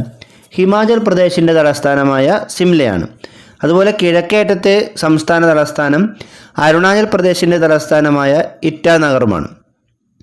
ഇന്ത്യയുടെ കിഴക്കേ അറ്റത്തെ സംസ്ഥാന തലസ്ഥാനം അരുണാചൽ പ്രദേശിൻ്റെ തലസ്ഥാനമായ ഇറ്റാനഗറുമാണ്. പടിഞ്ഞാറേ അറ്റത്തെ സംസ്ഥാന തലസ്ഥാനം മുംബൈയാണ്. മഹാരാഷ്ട്രയുടെ തലസ്ഥാനമായ മുംബൈ. തെക്കേ അറ്റത്തെ സംസ്ഥാന തലസ്ഥാനം കേരളത്തിൻ്റെ തലസ്ഥാനമായ തിരുവനന്തപുരമാണ്. ഏറ്റവും കൂടുതൽ സംസ്ഥാനങ്ങളുമായി അതിർത്തി പങ്കിടുന്ന ഇന്ത്യൻ സംസ്ഥാനം ഉത്തർപ്രദേശാണ്. ഏറ്റവും കൂടുതൽ സംസ്ഥാനങ്ങളുമായി അതിർത്തി പങ്കിടുന്ന ഇന്ത്യൻ സംസ്ഥാനം ഉത്തർപ്രദേശാണ്. തെക്കേ ഇന്ത്യയിലെ ഏക കരബന്ധിത സംസ്ഥാനം ഏതാണ്? തെലങ്കാന. മറ്റ് സൗത്ത് ഇന്ത്യൻ സംസ്ഥാനങ്ങൾക്കൊക്കെ തന്നെ കടലുമായി അതിർത്തിയുണ്ട്. തെക്കേ ഇന്ത്യയിലെ ഏക കരബന്ധിത സംസ്ഥാനം തെലങ്കാനയാണ്. ഏറ്റവും ഒടുവിലായി രൂപം കൊണ്ട ഇന്ത്യൻ സംസ്ഥാനവും തെലങ്കാനയാണ്. ഏറ്റവും ഒടുവിലായി രൂപം കൊണ്ട ഇന്ത്യൻ സംസ്ഥാനം ഏതാണ്? തെലങ്കാനയാണ്. തെലങ്കാന സംസ്ഥാനം രൂപം കൊണ്ട വർഷം ഏതാണ്? 2014 ജൂൺ 2-നാണ് തെലങ്കാന സംസ്ഥാനം രൂപം കൊണ്ടത്. തെലങ്കാന സംസ്ഥാനം രൂപം കൊണ്ടത് 2014 ജൂൺ 2-നാണ്. ഇന്ത്യയിൽ ഭാഷാടിസ്ഥാനത്തിൽ സംസ്ഥാനങ്ങൾക്ക് രൂപം നൽകിയ വർഷം ഏതാണ്? 1956 നവംബർ 1. ഇന്ത്യയിൽ ഭാഷാടിസ്ഥാനത്തിൽ സംസ്ഥാനങ്ങൾക്ക് രൂപം നൽകിയ വർഷം 1956 നവംബർ 1 ഏറ്റവും അധികം മരുഭൂമിയുള്ള ഇന്ത്യൻ സംസ്ഥാനം രാജസ്ഥാനാണ്. മരുഭൂമി ഏറ്റവും കൂടുതലുള്ള ഇന്ത്യൻ സംസ്ഥാനം ഏതാണ്? രാജസ്ഥാനാണ്. ആന്ധ്രാപ്രദേശിൻ്റെ തലസ്ഥാനം ഏതാണ്? അമരാവതി. ആന്ധ്രാപ്രദേശിൻ്റെ തലസ്ഥാനം അമരാവതിയാണ്. ഏറ്റവും കൂടുതൽ ദേശീയ ഉദ്യാനങ്ങളുള്ള ഇന്ത്യൻ സംസ്ഥാനം മധ്യപ്രദേശാണ്. ഏറ്റവും കൂടുതൽ ദേശീയ ഉദ്യാനങ്ങളുള്ള ഇന്ത്യൻ സംസ്ഥാനം മധ്യപ്രദേശാണ്. ഏറ്റവും കൂടുതൽ പ്രാദേശിക ഭാഷകളുള്ള ഇന്ത്യൻ സംസ്ഥാനം ഏതാണ്? അരുണാചൽ പ്രദേശ്. ഏറ്റവും കൂടുതൽ പ്രാദേശിക ഭാഷകളുള്ള ഇന്ത്യൻ സംസ്ഥാനം അരുണാചൽ പ്രദേശാണ്. അടുത്ത കേന്ദ്രഭരണ പ്രദേശങ്ങളെക്കുറിച്ചാണ്. ഇന്ത്യയിൽ എത്ര കേന്ദ്രഭരണ പ്രദേശങ്ങളാണുള്ളത്? 8. ഇന്ത്യയിൽ 28 സംസ്ഥാനങ്ങളും 8 കേന്ദ്രഭരണ പ്രദേശങ്ങളുമാണ് ഉള്ളത്. ഇന്ത്യയിലെ കേന്ദ്രഭരണ പ്രദേശങ്ങൾ ഏതൊക്കെയാണ്? ഈ 8 ആൻഡമാൻ നിക്കോബാർ, ചണ്ഡീഗഡ്, ദാദ്ര നഗർ ഹവേലി ആൻഡ് ദാമൻ ആൻഡ് ദിയു. പിന്നെ ഡൽഹി, ജമ്മു കാശ്മീർ, ലഡാക്ക്, ലക്ഷദ്വീപ്, പുതുച്ചേരി. ഇവയാണ് 8 കേന്ദ്രഭരണ പ്രദേശങ്ങൾ. ഒന്നുകൂടെ പറയാം. Andaman Nicobar, 2 Chandigarh, 3 Dadra and Nagar Haveli and Daman and Diu, 4 Delhi, 5 Jammu Kashmir, 6 Ladakh, 7 Lakshadweep, 8 Puducherry. ഇന്ത്യയിലെ ഏറ്റവും വലിയ കേന്ദ്രഭരണ പ്രദേശം ലഡാക്കാണ്. ഇന്ത്യയിലെ ഏറ്റവും വലിയ കേന്ദ്രഭരണ പ്രദേശം ഏതാണ്? ലഡാക്കാണ്. ഏറ്റവും ചെറിയ കേന്ദ്രഭരണ പ്രദേശം ഏതാണ്? ലക്ഷദ്വീപുമാണ്. ഇന്ത്യയിലെ ഏറ്റവും വലിയ കേന്ദ്രഭരണ പ്രദേശം ലഡാക്കും ഏറ്റവും ചെറിയ കേന്ദ്രഭരണ പ്രദേശം ലക്ഷദ്വീപുമാണ്. ജനസംഖ്യ കൂടുതലുള്ള കേന്ദ്രഭരണ പ്രദേശം ഏതാണ്? ഡൽഹിയാണ്. ജനസംഖ്യ കുറഞ്ഞ കേന്ദ്രഭരണ പ്രദേശം ലക്ഷദ്വീപുമാണ്. ഇന്ത്യയിൽ ജനസംഖ്യ കൂടിയ കേന്ദ്രഭരണ പ്രദേശം ഡൽഹിയും ജനസംഖ്യ കുറഞ്ഞ കേന്ദ്രഭരണ പ്രദേശം ലക്ഷദ്വീപുമാണ്. ഇന്ത്യയുടെ വടക്കേറ്റത്തെ കേന്ദ്രഭരണ പ്രദേശം ഏതാണ്? ലഡാക്കാണ്. ഇന്ത്യയുടെ വടക്കേറ്റത്തെ കേന്ദ്രഭരണ പ്രദേശം ലഡാക്കാണ്. തെക്കേറ്റത്തെ കേന്ദ്രഭരണ പ്രദേശം ആൻഡമാൻ നിക്കോബാറാണ്. കേന്ദ്രഭരണ പ്രദേശങ്ങളിൽ ദ്വീപുകളുടെ എണ്ണം എത്രയാണ്? 2 കേന്ദ്രഭരണ പ്രദേശങ്ങൾ ദ്വീപുകളായിട്ടുള്ളത്. അത് നമുക്കറിയാം. ആൻഡമാൻ നിക്കോബാറും ലക്ഷദ്വീപുമാണ്. ഇന്ത്യയിലെ ഏക സജീവ അഗ്നിപർവ്വതം ഏതാണ്? ബാരൻ ദ്വീപാണ്. ആൻഡമാനിലുള്ള ബാരൻ ദ്വീപാണ് ഇന്ത്യയിലെ ഏക സജീവ അഗ്നിപർവ്വതം. ബാരൻ ദ്വീപ് ഉൾപ്പെടുന്ന കേന്ദ്രഭരണ പ്രദേശം ആൻഡമാൻ നിക്കോബാറാണ്. ഇന്ത്യയുടെ ഭാഗമായ ഭൂപ്രദേശങ്ങളിൽ ഏറ്റവും തെക്കേയറ്റം ഏതാണ്? ഇന്ദിരാ പോയിൻ്റ്. ഇപ്പോൾ ഇന്ത്യൻ യൂണിയൻ്റെ അല്ലെങ്കിൽ ഇന്ത്യയുടെ ഭാഗമായ ഭൂപ്രദേശങ്ങളിൽ ഏറ്റവും തെക്കേറ്റം ഇന്ദിരാ പോയിൻ്റാണ്. പക്ഷെ നമ്മൾ കന്യാകുമാരി പറയുന്നുണ്ട്. അപ്പോൾ കന്യാകുമാരി എന്ന് പറയുന്നത് ഇന്ത്യയുടെ ഉപദ്വീപീയ ഇന്ത്യയുടെ തെക്കേറ്റമാണ്. ഇവിടെ ഇന്ത്യൻ യൂണിയൻ്റെ മൊത്തം എടുക്കുകയാണെങ്കിൽ തെക്കേറ്റം ആൻഡമാൻ നിക്കോബാറിലെ ഇന്ദിരാ പോയിൻ്റാണ്. ഇന്ദിരാ പോയിൻ്റ് സ്ഥിതി ചെയ്യുന്ന കേന്ദ്രഭരണ പ്രദേശം ഏതാണ്? ആൻഡമാൻ നിക്കോബാറാണ്. 2 സംസ്ഥാനങ്ങളുടെ തലസ്ഥാനമായ കേന്ദ്രഭരണ പ്രദേശം ഏതാണ്? ചണ്ഡീഗഡാണ്. 2 സംസ്ഥാനങ്ങളുടെ തലസ്ഥാനമായ കേന്ദ്രഭരണ പ്രദേശം ചണ്ഡീഗഡാണ്. ഇന്ത്യയുടെ വടക്കേ അറ്റമായി അറിയപ്പെടുന്ന ഇന്ദിരാ കോൾ സ്ഥിതി ചെയ്യുന്ന കേന്ദ്രഭരണ പ്രദേശം ഏതാണ്? ലഡാക്ക്. ഇന്ത്യയുടെ വടക്കേ അറ്റമായി അറിയപ്പെടുന്ന ഇന്ദിരാ കോൾ സ്ഥിതി ചെയ്യുന്ന കേന്ദ്രഭരണ പ്രദേശം ലഡാക്കാണ്. ഏറ്റവും ഒടുവിലായി രൂപം കൊണ്ട കേന്ദ്രഭരണ പ്രദേശം Dadra and Nagar Haveli and Daman and Diu ആണ്. ഏറ്റവും ഒടുവിലായി രൂപം കൊണ്ട ഇന്ത്യയിലെ കേന്ദ്രഭരണ പ്രദേശം Dadra and Nagar Haveli and Daman and Diu ആണ്. ഇത് രൂപം കൊണ്ടത് 2020 ജനുവരി 26-നാണ്. Dadra and Nagar Haveli and Daman and Diu രൂപം കൊണ്ടതെന്നാണ് 2020 ജനുവരി 26-നാണ്. 2019 ഒക്ടോബർ 31-നാണ് ജമ്മു കാശ്മീരും ലഡാക്ക് എന്നീ കേന്ദ്രഭരണ പ്രദേശങ്ങൾ നിലവിൽ വന്നത്. അപ്പോൾ ജമ്മു കാശ്മീരും ലഡാക്കും രൂപം കൊണ്ടത് എന്നാണ് 2019 ഒക്ടോബർ 31-നാണ്. ഇനി ഇന്ത്യയിലെ പ്രധാന പർവ്വതങ്ങളെക്കുറിച്ചാണ് നോക്കുന്നത്. ഇന്ത്യയിലെ ഏറ്റവും വലിയ പർവ്വതനിര ഏതാണ്? ഹിമാലയം പർവ്വതനിരയാണ്. ഇന്ത്യയിലെ ഏറ്റവും വലിയ പർവ്വതനിര ഹിമാലയമാണ്. ഉത്തരപർവ്വത മേഖലയിൽ ഉൾപ്പെടുന്ന പർവ്വതങ്ങൾ ഏതൊക്കെയാണ്? ട്രാൻസ് ഹിമാലയം, ഹിമാലയം, കിഴക്കൻ മലനിരകൾ. ഉത്തരപർവ്വത മേഖലയിൽ ഉൾപ്പെടുന്ന പർവ്വതങ്ങൾ ട്രാൻസ് ഹിമാലയം, ഹിമാലയം, കിഴക്കൻ മലനിരകൾ എന്നിവയാണ്. ട്രാൻസ് ഹിമാലയത്തിലെ പർവ്വതങ്ങൾ ഏതൊക്കെയാണ്? കാരക്കോറം, ലഡാക്ക്, സസ്കർ. ട്രാൻസ് ഹിമാലയത്തിലെ പർവ്വതങ്ങൾ കാരക്കോറം, ലഡാക്ക്, സസ്കർ എന്നിവയാണ്. ഹിമാലയത്തിൽ ഉൾപ്പെടുന്ന 3 നിരകൾ ഏതൊക്കെയാണ്? ഹിമാദ്രി, ഹിമാചൽ, സിവാലിക്. ഹിമാലയത്തിൽ ഉൾപ്പെടുന്ന 3 നിരകളാണ് ഹിമാദ്രി, ഹിമാചൽ, സിവാലിക്. കിഴക്കൻ മലനിരകളിലെ മലകൾ ഏതൊക്കെയാണ്? പത്കായിബും നാഗ കുന്നുകളും ഗാരോ ഖാസി, ജയന്തിയ കുന്നുകൾ, മിസോ കുന്നുകൾ എന്നിവ ഹിമാലയത്തിൻ്റെ കിഴക്കൻ മലനിരകളിലെ മലകളാണ്. ഇന്ത്യയിലെ ഏറ്റവും ഉയരമുള്ള കൊടുമുടി ഏതാണ്?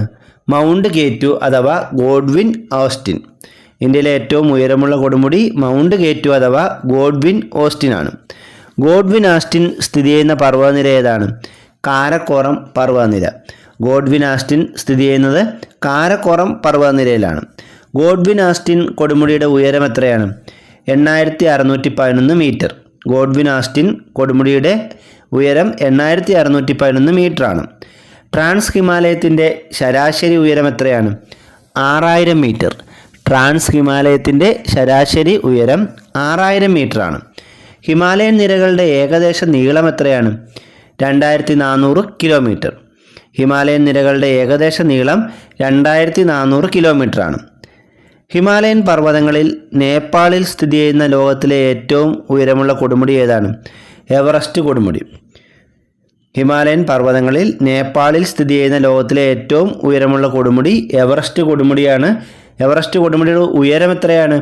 8848 മീറ്ററാണ്. ഹിമാലയത്തിലെ ഏറ്റവും ഉയരം കൂടിയ നിര ഏതാണ്? ഹിമാദ്രി. ഹിമാലയത്തിലെ ഏറ്റവും ഉയരം കൂടിയ നിര ഹിമാദ്രിയാണ്. ഗംഗ, യമുന നദികളുടെ ഉത്ഭവസ്ഥാനമായ ഹിമാലയൻ നിര ഏതാണ്? ഹിമാദ്രിയാണ്. ഗംഗ, യമുന നദികളുടെ ഉത്ഭവസ്ഥാനമായ ഹിമാലയൻ പർവ്വതനിര ഹിമാദ്രിയാണ്. കാഞ്ചൻജംഗ, നന്ദാദേവി കൊടുമുടികൾ സ്ഥിതി ചെയ്യുന്ന പർവ്വതനിര ഏതാണ്? ഹിമാദ്രിയാണ്. കാഞ്ചൻജംഗ, നന്ദാദേവി കൊടുമുടികൾ സ്ഥിതി ചെയ്യുന്ന ഹിമാലയൻ പർവ്വതനിര ഹിമാദ്രിയാണ്. ഷിംല, ഡാർജിലിംഗ് സുഖവാസ കേന്ദ്രങ്ങൾ സ്ഥിതി ചെയ്യുന്ന ഹിമാലയൻ നിര ഹിമാചലാണ്. ഷിംലയും ഡാർജിലിംഗും സ്ഥിതി ചെയ്യുന്നത് ഹിമാചൽ നിരയിലാണ്. ഡൂണുകൾ എന്നറിയപ്പെടുന്ന താഴ്വരകൾ കാണപ്പെടുന്ന ഹിമാലയൻ നിര ഏതാണ്? സിവാലിക്.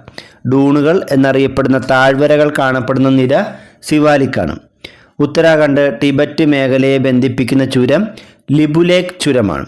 ഉത്തരാഖണ്ഡ് ടിബറ്റ് മേഖലയെ ബന്ധിപ്പിക്കുന്ന ചുരം ലിബുലേഖ് ചുരമാണ്. ഹിമാചൽ പ്രദേശിനെയും ടിബറ്റിനെയും തമ്മിൽ ബന്ധിപ്പിക്കുന്ന ചുരം ഏതാണ്? ഷിപ്കില ചുരം. ഹിമാചൽ പ്രദേശിനെയും ടിബറ്റിനെയും തമ്മിൽ ബന്ധിപ്പിക്കുന്ന ചുരം ഷിപ്കില ചുരമാണ്. ശ്രീനഗറിനെയും കാർഗിലിനെയും തമ്മിൽ ബന്ധിപ്പിക്കുന്ന ചുരം സോജില ചുരമാണ്. ശ്രീനഗറിനെയും കാർഗിലിനെയും തമ്മിൽ ബന്ധിപ്പിക്കുന്നത് സോജില ചുരമാണ്. സിക്കിം, ടിബറ്റ് എന്നീ സ്ഥലങ്ങളെ തമ്മിൽ ബന്ധിപ്പിക്കുന്ന ചുരം നാഥുല ചുരമാണ്. സിക്കിമിനെയും ടിബറ്റിനെയും തമ്മിൽ ബന്ധിപ്പിക്കുന്ന ചുരം നാഥുല ചുരമാണ്. ലോകത്തിലെ ഏറ്റവും അധികം മഴ ലഭിക്കുന്ന പ്രദേശങ്ങളായ ചിറാപുഞ്ചി, മൗസിൻ റാം എന്നിവ സ്ഥിതി ചെയ്യുന്നത് ഖാസി മലനിരയിലാണ്. ലോകത്ത് ഏറ്റവും കൂടുതൽ മഴ ലഭിക്കുന്ന സ്ഥലം മൗസിൻ റാം ആണ്, അതുപോലെ ചിറാപുഞ്ചി. അപ്പോൾ ഇവ രണ്ടും സ്ഥിതി ചെയ്യുന്നത് ഖാസി മലനിരയിലാണ്. ഇന്ത്യയിലെ ഏറ്റവും പഴക്കമുള്ള മലനിര അല്ലെങ്കിൽ പർവ്വതനിര ആരവല്ലി പർവ്വതനിരയാണ്. ഇന്ത്യയിലെ ഏറ്റവും പഴക്കമുള്ള പർവ്വതനിര ആരവല്ലിയാണ്. ഇന്ത്യയെ വടക്കേ ഇന്ത്യ, തെക്കേ ഇന്ത്യ എന്നിങ്ങനെ വേർതിരിക്കുന്ന പർവ്വതനിരയാണ് വിന്ധ്യ പർവ്വതനിര. ഇന്ത്യയെ വടക്കേ ഇന്ത്യയിൽ നിന്നും തെക്കേ ഇന്ത്യയിൽ നിന്നും വേർതിരിക്കുന്ന മലനിര വിന്ധ്യ മലനിരയാണ്. പശ്ചിമഘട്ടം കടന്നുപോകുന്ന സംസ്ഥാനങ്ങളുടെ എണ്ണം എത്രയാണ്? 6. പശ്ചിമഘട്ടം കടന്നുപോകുന്ന സംസ്ഥാനങ്ങളുടെ എണ്ണം 6 പശ്ചിമഘട്ടം കടന്നുപോകുന്ന ഇന്ത്യൻ സംസ്ഥാനങ്ങൾ ഏതൊക്കെയാണ്? ഗുജറാത്ത്, മഹാരാഷ്ട്ര, ഗോവ, കർണാടക, കേരളം, തമിഴ്നാട്. പശ്ചിമഘട്ടം കടന്നുപോകുന്ന ഇന്ത്യൻ സംസ്ഥാനങ്ങൾ ഗുജറാത്ത്, മഹാരാഷ്ട്ര, ഗോവ, കർണാടക, കേരളം, തമിഴ്നാട് എന്നിവയാണ്. പശ്ചിമഘട്ടത്തിലെ ഏറ്റവും ഉയരമുള്ള കൊടുമുടി ഏതാണ്? ആനമുടി. കേരളത്തിലെ ഏറ്റവും വലിയ കൊടുമുടിയായ ആനമുടി തന്നെയാണ് പശ്ചിമഘട്ടത്തിലെ ഏറ്റവും ഉയരമുള്ള കൊടുമുടിയും. ഹിമാലയത്തിന് തെക്കുള്ള ഏറ്റവും ഉയരമുള്ള കൊടുമുടിയാണ് ആനമുടി. ആനമുടിയുടെ ഉയരം എത്രയാണ്? 2695 മീറ്ററാണ്. ഇനി ഇന്ത്യയിലെ പ്രധാന നദികളെക്കുറിച്ചാണ്. പൂർണ്ണമായും ഇന്ത്യയിലൂടെ ഒഴുകുന്ന ഏറ്റവും വലിയ നദി ഏതാണ്? ഗംഗയാണ്. പൂർണ്ണമായും ഇന്ത്യയിലൂടെ ഒഴുകുന്ന ഏറ്റവും വലിയ നദി ഗംഗയാണ്. ഇന്ത്യയുടെ ദേശീയ നദി ഏതാണ്? ഗംഗ. ഇന്ത്യയുടെ ദേശീയ നദി ഗംഗയാണ്. ഗംഗയെ ഇന്ത്യയുടെ ദേശീയ നദിയായി പ്രഖ്യാപിച്ച വർഷം ഏതാണ്? 2008 നവംബർ. 2008 നവംബറിലാണ് ഗംഗാ നദിയെ ഇന്ത്യയുടെ ദേശീയ നദിയായി പ്രഖ്യാപിച്ചത്. ഗംഗയുടെ ഉത്ഭവസ്ഥാനം എവിടെയാണ്? ഗംഗോത്രി. ഗംഗോത്രി ഹിമാനിയിലെ ഗൗമുഖ് ഗുഹയിൽ നിന്നുമാണ് ഗംഗാ നദി ഉത്ഭവിക്കുന്നത്. ഗംഗയുടെ ഏകദേശ നീളം 2500 കിലോമീറ്ററാണ്. ഗംഗയുടെ ഏറ്റവും വലിയ പോഷക നദി ഏതാണ്? യമുന നദിയാണ്. ഗംഗയുടെ ഏറ്റവും വലിയ പോഷക നദി യമുനയാണ്. ടിബറ്റിലെ മാനസ സരോവർ തടാകത്തിൽ ഉത്ഭവിക്കുന്ന പ്രധാന നദി ഏതാണ്? സിന്ധു. ടിബറ്റിലെ മാനസ സരോവർ തടാകത്തിൽ നിന്ന് ഉത്ഭവിക്കുന്ന പ്രധാന നദിയാണ് സിന്ധു.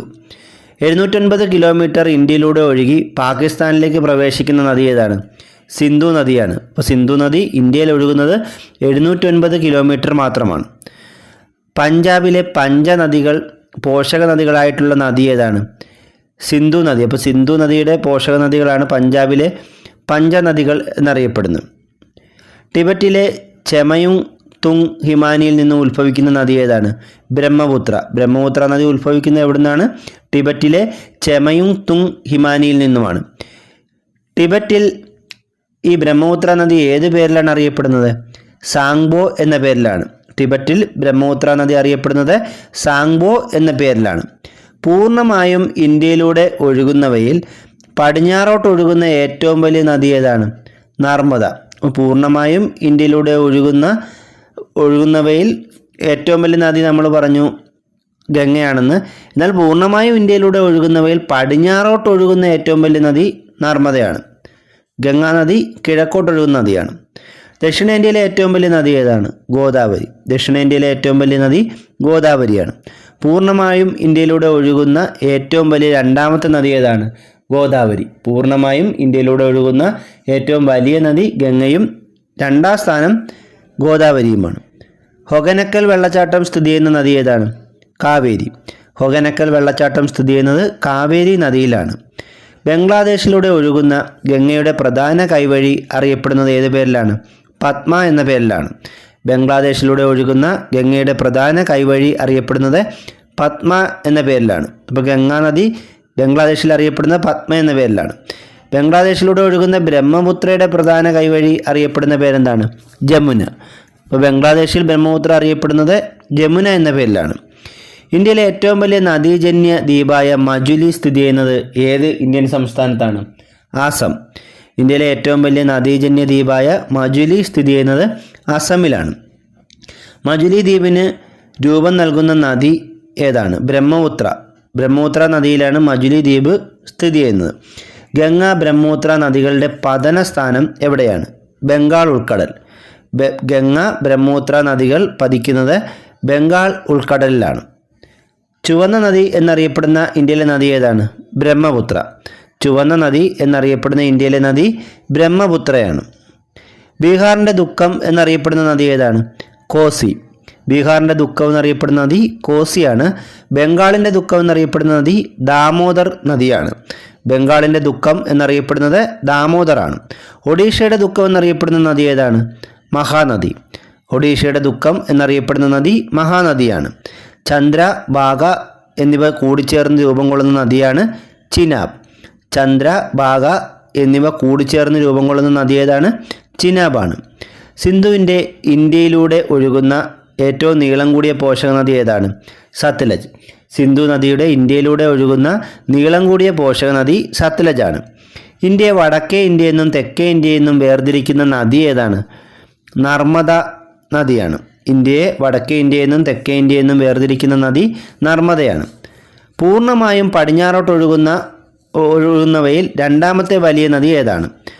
താപ്തി. അപ്പോൾ പടിഞ്ഞാറോട്ട് ഒഴുകുന്ന ഇന്ത്യയിലെ ഏറ്റവും വലിയ നദി നർമ്മദ എന്ന് നമ്മൾ പഠിച്ചു. പടിഞ്ഞാറോട്ട് ഒഴുകുന്ന ഇന്ത്യയിലെ രണ്ടാമത്തെ വലിയ നദി താപ്തിയുമാണ്. വൃദ്ധഗംഗ എന്നറിയപ്പെടുന്ന നദി ഗോദാവരിയാണ്. വൃദ്ധഗംഗ എന്നറിയപ്പെടുന്ന നദി ഗോദാവരിയാണ്. ഇന്ത്യയിൽ മരുഭൂമിയിലൂടെ ഒഴുകുന്ന നദി ഏതാണ്? ലൂണി. ഇന്ത്യയിൽ മരുഭൂമിയിലൂടെ ഒഴുകുന്ന നദി ലൂണിയാണ്. ഇന്ത്യയിലെ ഏറ്റവും ഉയരം കൂടിയ വെള്ളച്ചാട്ടം ജോഗ് വെള്ളച്ചാട്ടമാണ്. ഇന്ത്യയിലെ ഏറ്റവും ഉയരം കൂടിയ വെള്ളച്ചാട്ടം ഏതാണ്? ജോഗ് വെള്ളച്ചാട്ടം. തുംഗഭദ്ര പ്രധാന പോഷക നദിയായ നദി ഏതാണ്? കൃഷ്ണ. അപ്പോൾ കൃഷ്ണ നദിയുടെ പ്രധാന പോഷക നദി ഏതാണ്? തുംഗഭദ്രയാണ്. ഇന്ത്യയിലെ ഏറ്റവും നീളം കൂടിയ അണക്കെട്ടായ ഹിരാക്കുഡ് സ്ഥിതി ചെയ്യുന്നത് ഏത് നദിയിലാണ്? മഹാനദി. ഇന്ത്യയിലെ ഏറ്റവും നീളം കൂടിയ അണക്കെട്ടായ ഹിരാക്കുഡ് സ്ഥിതി ചെയ്യുന്നത് മഹാനദിയിലാണ്. ഉത്തരാഖണ്ഡിലെ ഭഗീരഥി നദിയിലുള്ള ഇന്ത്യയിലെ ഉയരം കൂടിയ അണക്കെട്ട് ഏതാണ്? തെഹരി അണക്കെട്ട്. ഇപ്പോൾ തെഹരി അണക്കെട്ട് സ്ഥിതി ചെയ്യുന്നത് ഉത്തരാഖണ്ഡിൽ ഭഗീരഥി നദിയിലാണ്. ഇന്ത്യയിലെ ഉയരം കൂടിയ അണക്കെട്ടാണ് തെഹരി അണക്കെട്ട്. ഇനി നമ്മൾ ദേശീയ ഉദ്യാനങ്ങളും അവ സ്ഥിതി ചെയ്യുന്ന സംസ്ഥാനങ്ങളുമാണ് നോക്കുന്നത്. മഹാത്മാഗാന്ധി മറൈൻ നാഷണൽ പാർക്ക് സ്ഥിതി ചെയ്യുന്നത് ആൻഡമാൻ നിക്കോബാറിലാണ്. മഹാത്മാഗാന്ധി മറൈൻ നാഷണൽ പാർക്ക് സ്ഥിതി ചെയ്യുന്നത് എവിടെയാണ്? ആൻഡമാൻ നിക്കോബാറിലാണ്. ശ്രീ വെങ്കടേശ്വര ദേശീയോദ്യാനം ആന്ധ്രാപ്രദേശിലാണ്. ശ്രീ വെങ്കടേശ്വര ദേശീയോദ്യാനം എവിടെയാണ്? ആന്ധ്രാപ്രദേശിലാണ്. നംദാഫ ദേശീയോദ്യാനം എവിടെയാണ്? അരുണാചൽ പ്രദേശ്. നംദാഫ ദേശീയോദ്യാനം അരുണാചൽ പ്രദേശിലാണ്. ദിബ്രു സൈഖോവ ദേശീയോദ്യാനം ആസാമിലാണ്. ദിബ്രു സൈഖോവ ദേശീയോദ്യാനം ആസാമിലാണ്. കാസിരംഗ ദേശീയോദ്യാനം, മനാസ് ദേശീയോദ്യാനം, നമേരി ദേശീയോദ്യാനം, ഒറാങ് ദേശീയോദ്യാനം എന്നിവ അസാമിലാണ്. കാസിരംഗ, മനാസ്, നമേരി, ഒറാങ് എന്നീ ദേശീയോദ്യാനങ്ങൾ സ്ഥിതി ചെയ്യുന്നത് ആസാമിലാണ്. വാൽമീകി ദേശീയോദ്യാനം എവിടെയാണ്? ബീഹാറിലാണ്. വാൽമീകി ദേശീയോദ്യാനം ബീഹാറിലാണ്. ഗുരു ഘാസിദാസ് ദേശീയോദ്യാനം ഛത്തീസ്ഗഡിലാണ്. കാങ്ങർഘട്ടി ദേശീയോദ്യാനം ഛത്തീസ്ഗഡിലാണ്. അപ്പോൾ ഛത്തീസ്ഗഡിലെ പ്രധാന ദേശീയോദ്യാനങ്ങളാണ് ഗുരു ഘാസിദാസ് ദേശീയോദ്യാനവും കാങ്ങർഘട്ടി ദേശീയോദ്യാനവും. ഗീർ ദേശീയോദ്യാനം നമുക്ക് അറിയാവുന്നതാണ്. ഗുജറാത്ത് സിംഹങ്ങളുടെ ആയിട്ട് ബന്ധപ്പെട്ടാണ്. കലൈസർ ദേശീയോദ്യാനം, സുൽത്താൻപൂർ ദേശീയോദ്യാനം എന്നിവ ഹരിയാനയിലാണ്. ഗ്രേറ്റ് ഹിമാലയൻ നാഷണൽ പാർക്ക് സ്ഥിതി ചെയ്യുന്നത് എവിടെയാണ്? ഹിമാചൽ പ്രദേശിലാണ്. Great Himalayan national park Himachal പ്രദേശിലാണ്. ഡച്ചിഗാം ദേശീയോദ്യാനം ജമ്മു കാശ്മീരിലാണ്. ഡച്ചിഗാം ദേശീയോദ്യാനം എവിടെയാണ്? ജമ്മു കാശ്മീരിലാണ്. സലീം അലി ദേശീയോദ്യാനം ജമ്മു കാശ്മീരിലാണ്. സലീം അലി ദേശീയോദ്യാനം ജമ്മു കാശ്മീരിലാണ്. ബന്ദിപ്പൂർ ദേശീയോദ്യാനം എവിടെയാണ്? കർണാടകയിലാണ്. നഗർഹോളെ ദേശീയോദ്യാനവും കർണാടകയിലാണ്. കൻഹ ദേശീയോദ്യാനവും വൻവിഹാർ ദേശീയോദ്യാനവും മധ്യപ്രദേശിലാണ്. കൻഹ ദേശീയോദ്യാനവും വൻവിഹാർ ദേശീയോദ്യാനവും മധ്യപ്രദേശിലാണ്. കുനോ ദേശീയോദ്യാനവും സഞ്ജയ് ദേശീയോദ്യാനവും മധ്യപ്രദേശിലാണ്. സഞ്ജയ് ഗാന്ധി ദേശീയോദ്യാനം എവിടെയാണ്? മഹാരാഷ്ട്ര. സഞ്ജയ് ഗാന്ധി ദേശീയോദ്യാനം മഹാരാഷ്ട്രയിലാണ്. കേബിൾ ലെംജാവോ ദേശീയോദ്യാനം മണിപ്പൂരിലാണ്. കേബിൾ ലെംജാവോ ദേശീയോദ്യാനം മണിപ്പൂരിലാണ്. ബെൽഫാക്രം ദേശീയോദ്യാനവും നോക്രെക് ദേശീയോദ്യാനവും മേഘാലയയിലാണ്.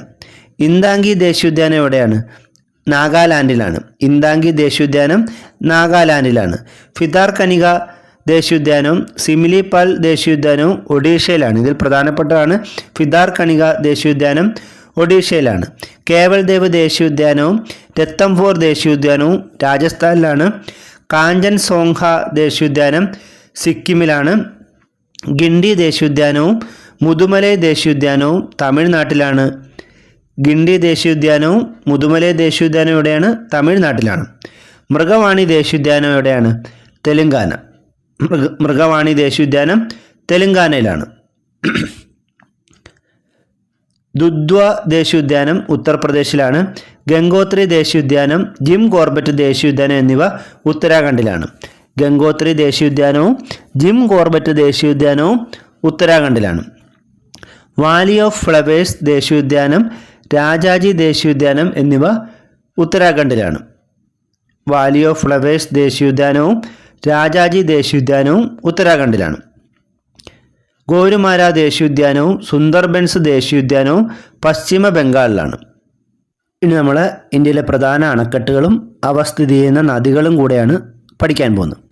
സർദാർ സരോവർ അണക്കെട്ട് നർമ്മദ നദിയിലാണ്. സർദാർ സരോവർ അണക്കെട്ട് സ്ഥിതി ചെയ്യുന്നത് നർമ്മദ നദിയിലാണ്. പോളാവാരം അണക്കെട്ട് എവിടെയാണ്? ഗോദാവരിയിലാണ്. പോളാവാരം ഗോദാവരിയിലാണ്. പ്രകാശം തടയണ അണക്കെട്ട് കൃഷ്ണ നദിയിലാണ്. നാഗാർജുന സാഗർ അണക്കെട്ടും കൃഷ്ണ നദിയിലാണ്. ശ്രീശൈലം അണക്കെട്ടും കൃഷ്ണ നദിയിലാണ്. അപ്പോൾ പ്രകാശം തടയണ, നാഗാർജുന സാഗർ, ശ്രീശൈലം എന്നീ അണക്കെട്ടുകൾ കൃഷ്ണ നദിയിലാണ്. സോമശില അണക്കെട്ട് പെന്ന നദിയിലാണ്. ദുധുവ അണക്കെട്ട് മഹാനദിയിലാണ്. ഉകൈ അണക്കെട്ട് സബർമതി നദിയിലാണ്. ഫക്ര അണക്കെട്ട് സത്ലജിലാണ്. ഫക്ര നഗൽ അണക്കെട്ട് നമുക്കറിയാം, സത്ലജിലാണ്. പോങ് അണക്കെട്ട് ബിയാസ് നദിയിലാണ്. സലാൽ അണക്കെട്ട് ചിനാബ് നദിയിലാണ്. ബഗ്ലിഹർ അണക്കെട്ട് ചിനാബ് നദിയിലാണ്. പാഞ്ചറ്റ് ഡാം ദാമോദർ നദിയിലാണ്. അലമാട്ടി അണക്കെട്ട് കൃഷ്ണ നദിയിലാണ്. ബസവസാഗര ഡാം കൃഷ്ണ നദിയിലാണ്. കൃഷ്ണരാജസാഗര ഡാം കാവേരി നദിയിലാണ്. രേണുകാസാഗര ഡാം മാലപ്രഭ നദിയിലാണ്. ഓംകാരേശ്വർ ഡാം നർമ്മദ നദിയിലാണ്. രഞ്ജിത് സാഗർ ഡാം രവി നദിയിലാണ്. ജവഹർ സാഗർ ഡാം ചമ്പൽ നദിയിലാണ്. ഗാന്ധി സാഗർ ഡാം ചമ്പൽ നദിയിലാണ്. റാണ പ്രതാപ് സാഗർ ഡാം ചമ്പൽ നദിയിലാണ്. മേട്ടൂർ ഡാം കാവേരി നദിയിലാണ്. ശ്രീരംഗം സാഗർ ഡാം ഗോദാവരി നദിയിലുമാണ്. അപ്പോൾ ഈ ഒരു ക്ലാസ് ഇവിടെ അവസാനിക്കുകയാണ്. കൂടുതൽ അറിവുകളുമായി മറ്റൊരു ക്ലാസ്സിൽ നമുക്ക് വീണ്ടും കാണാം. Thank you.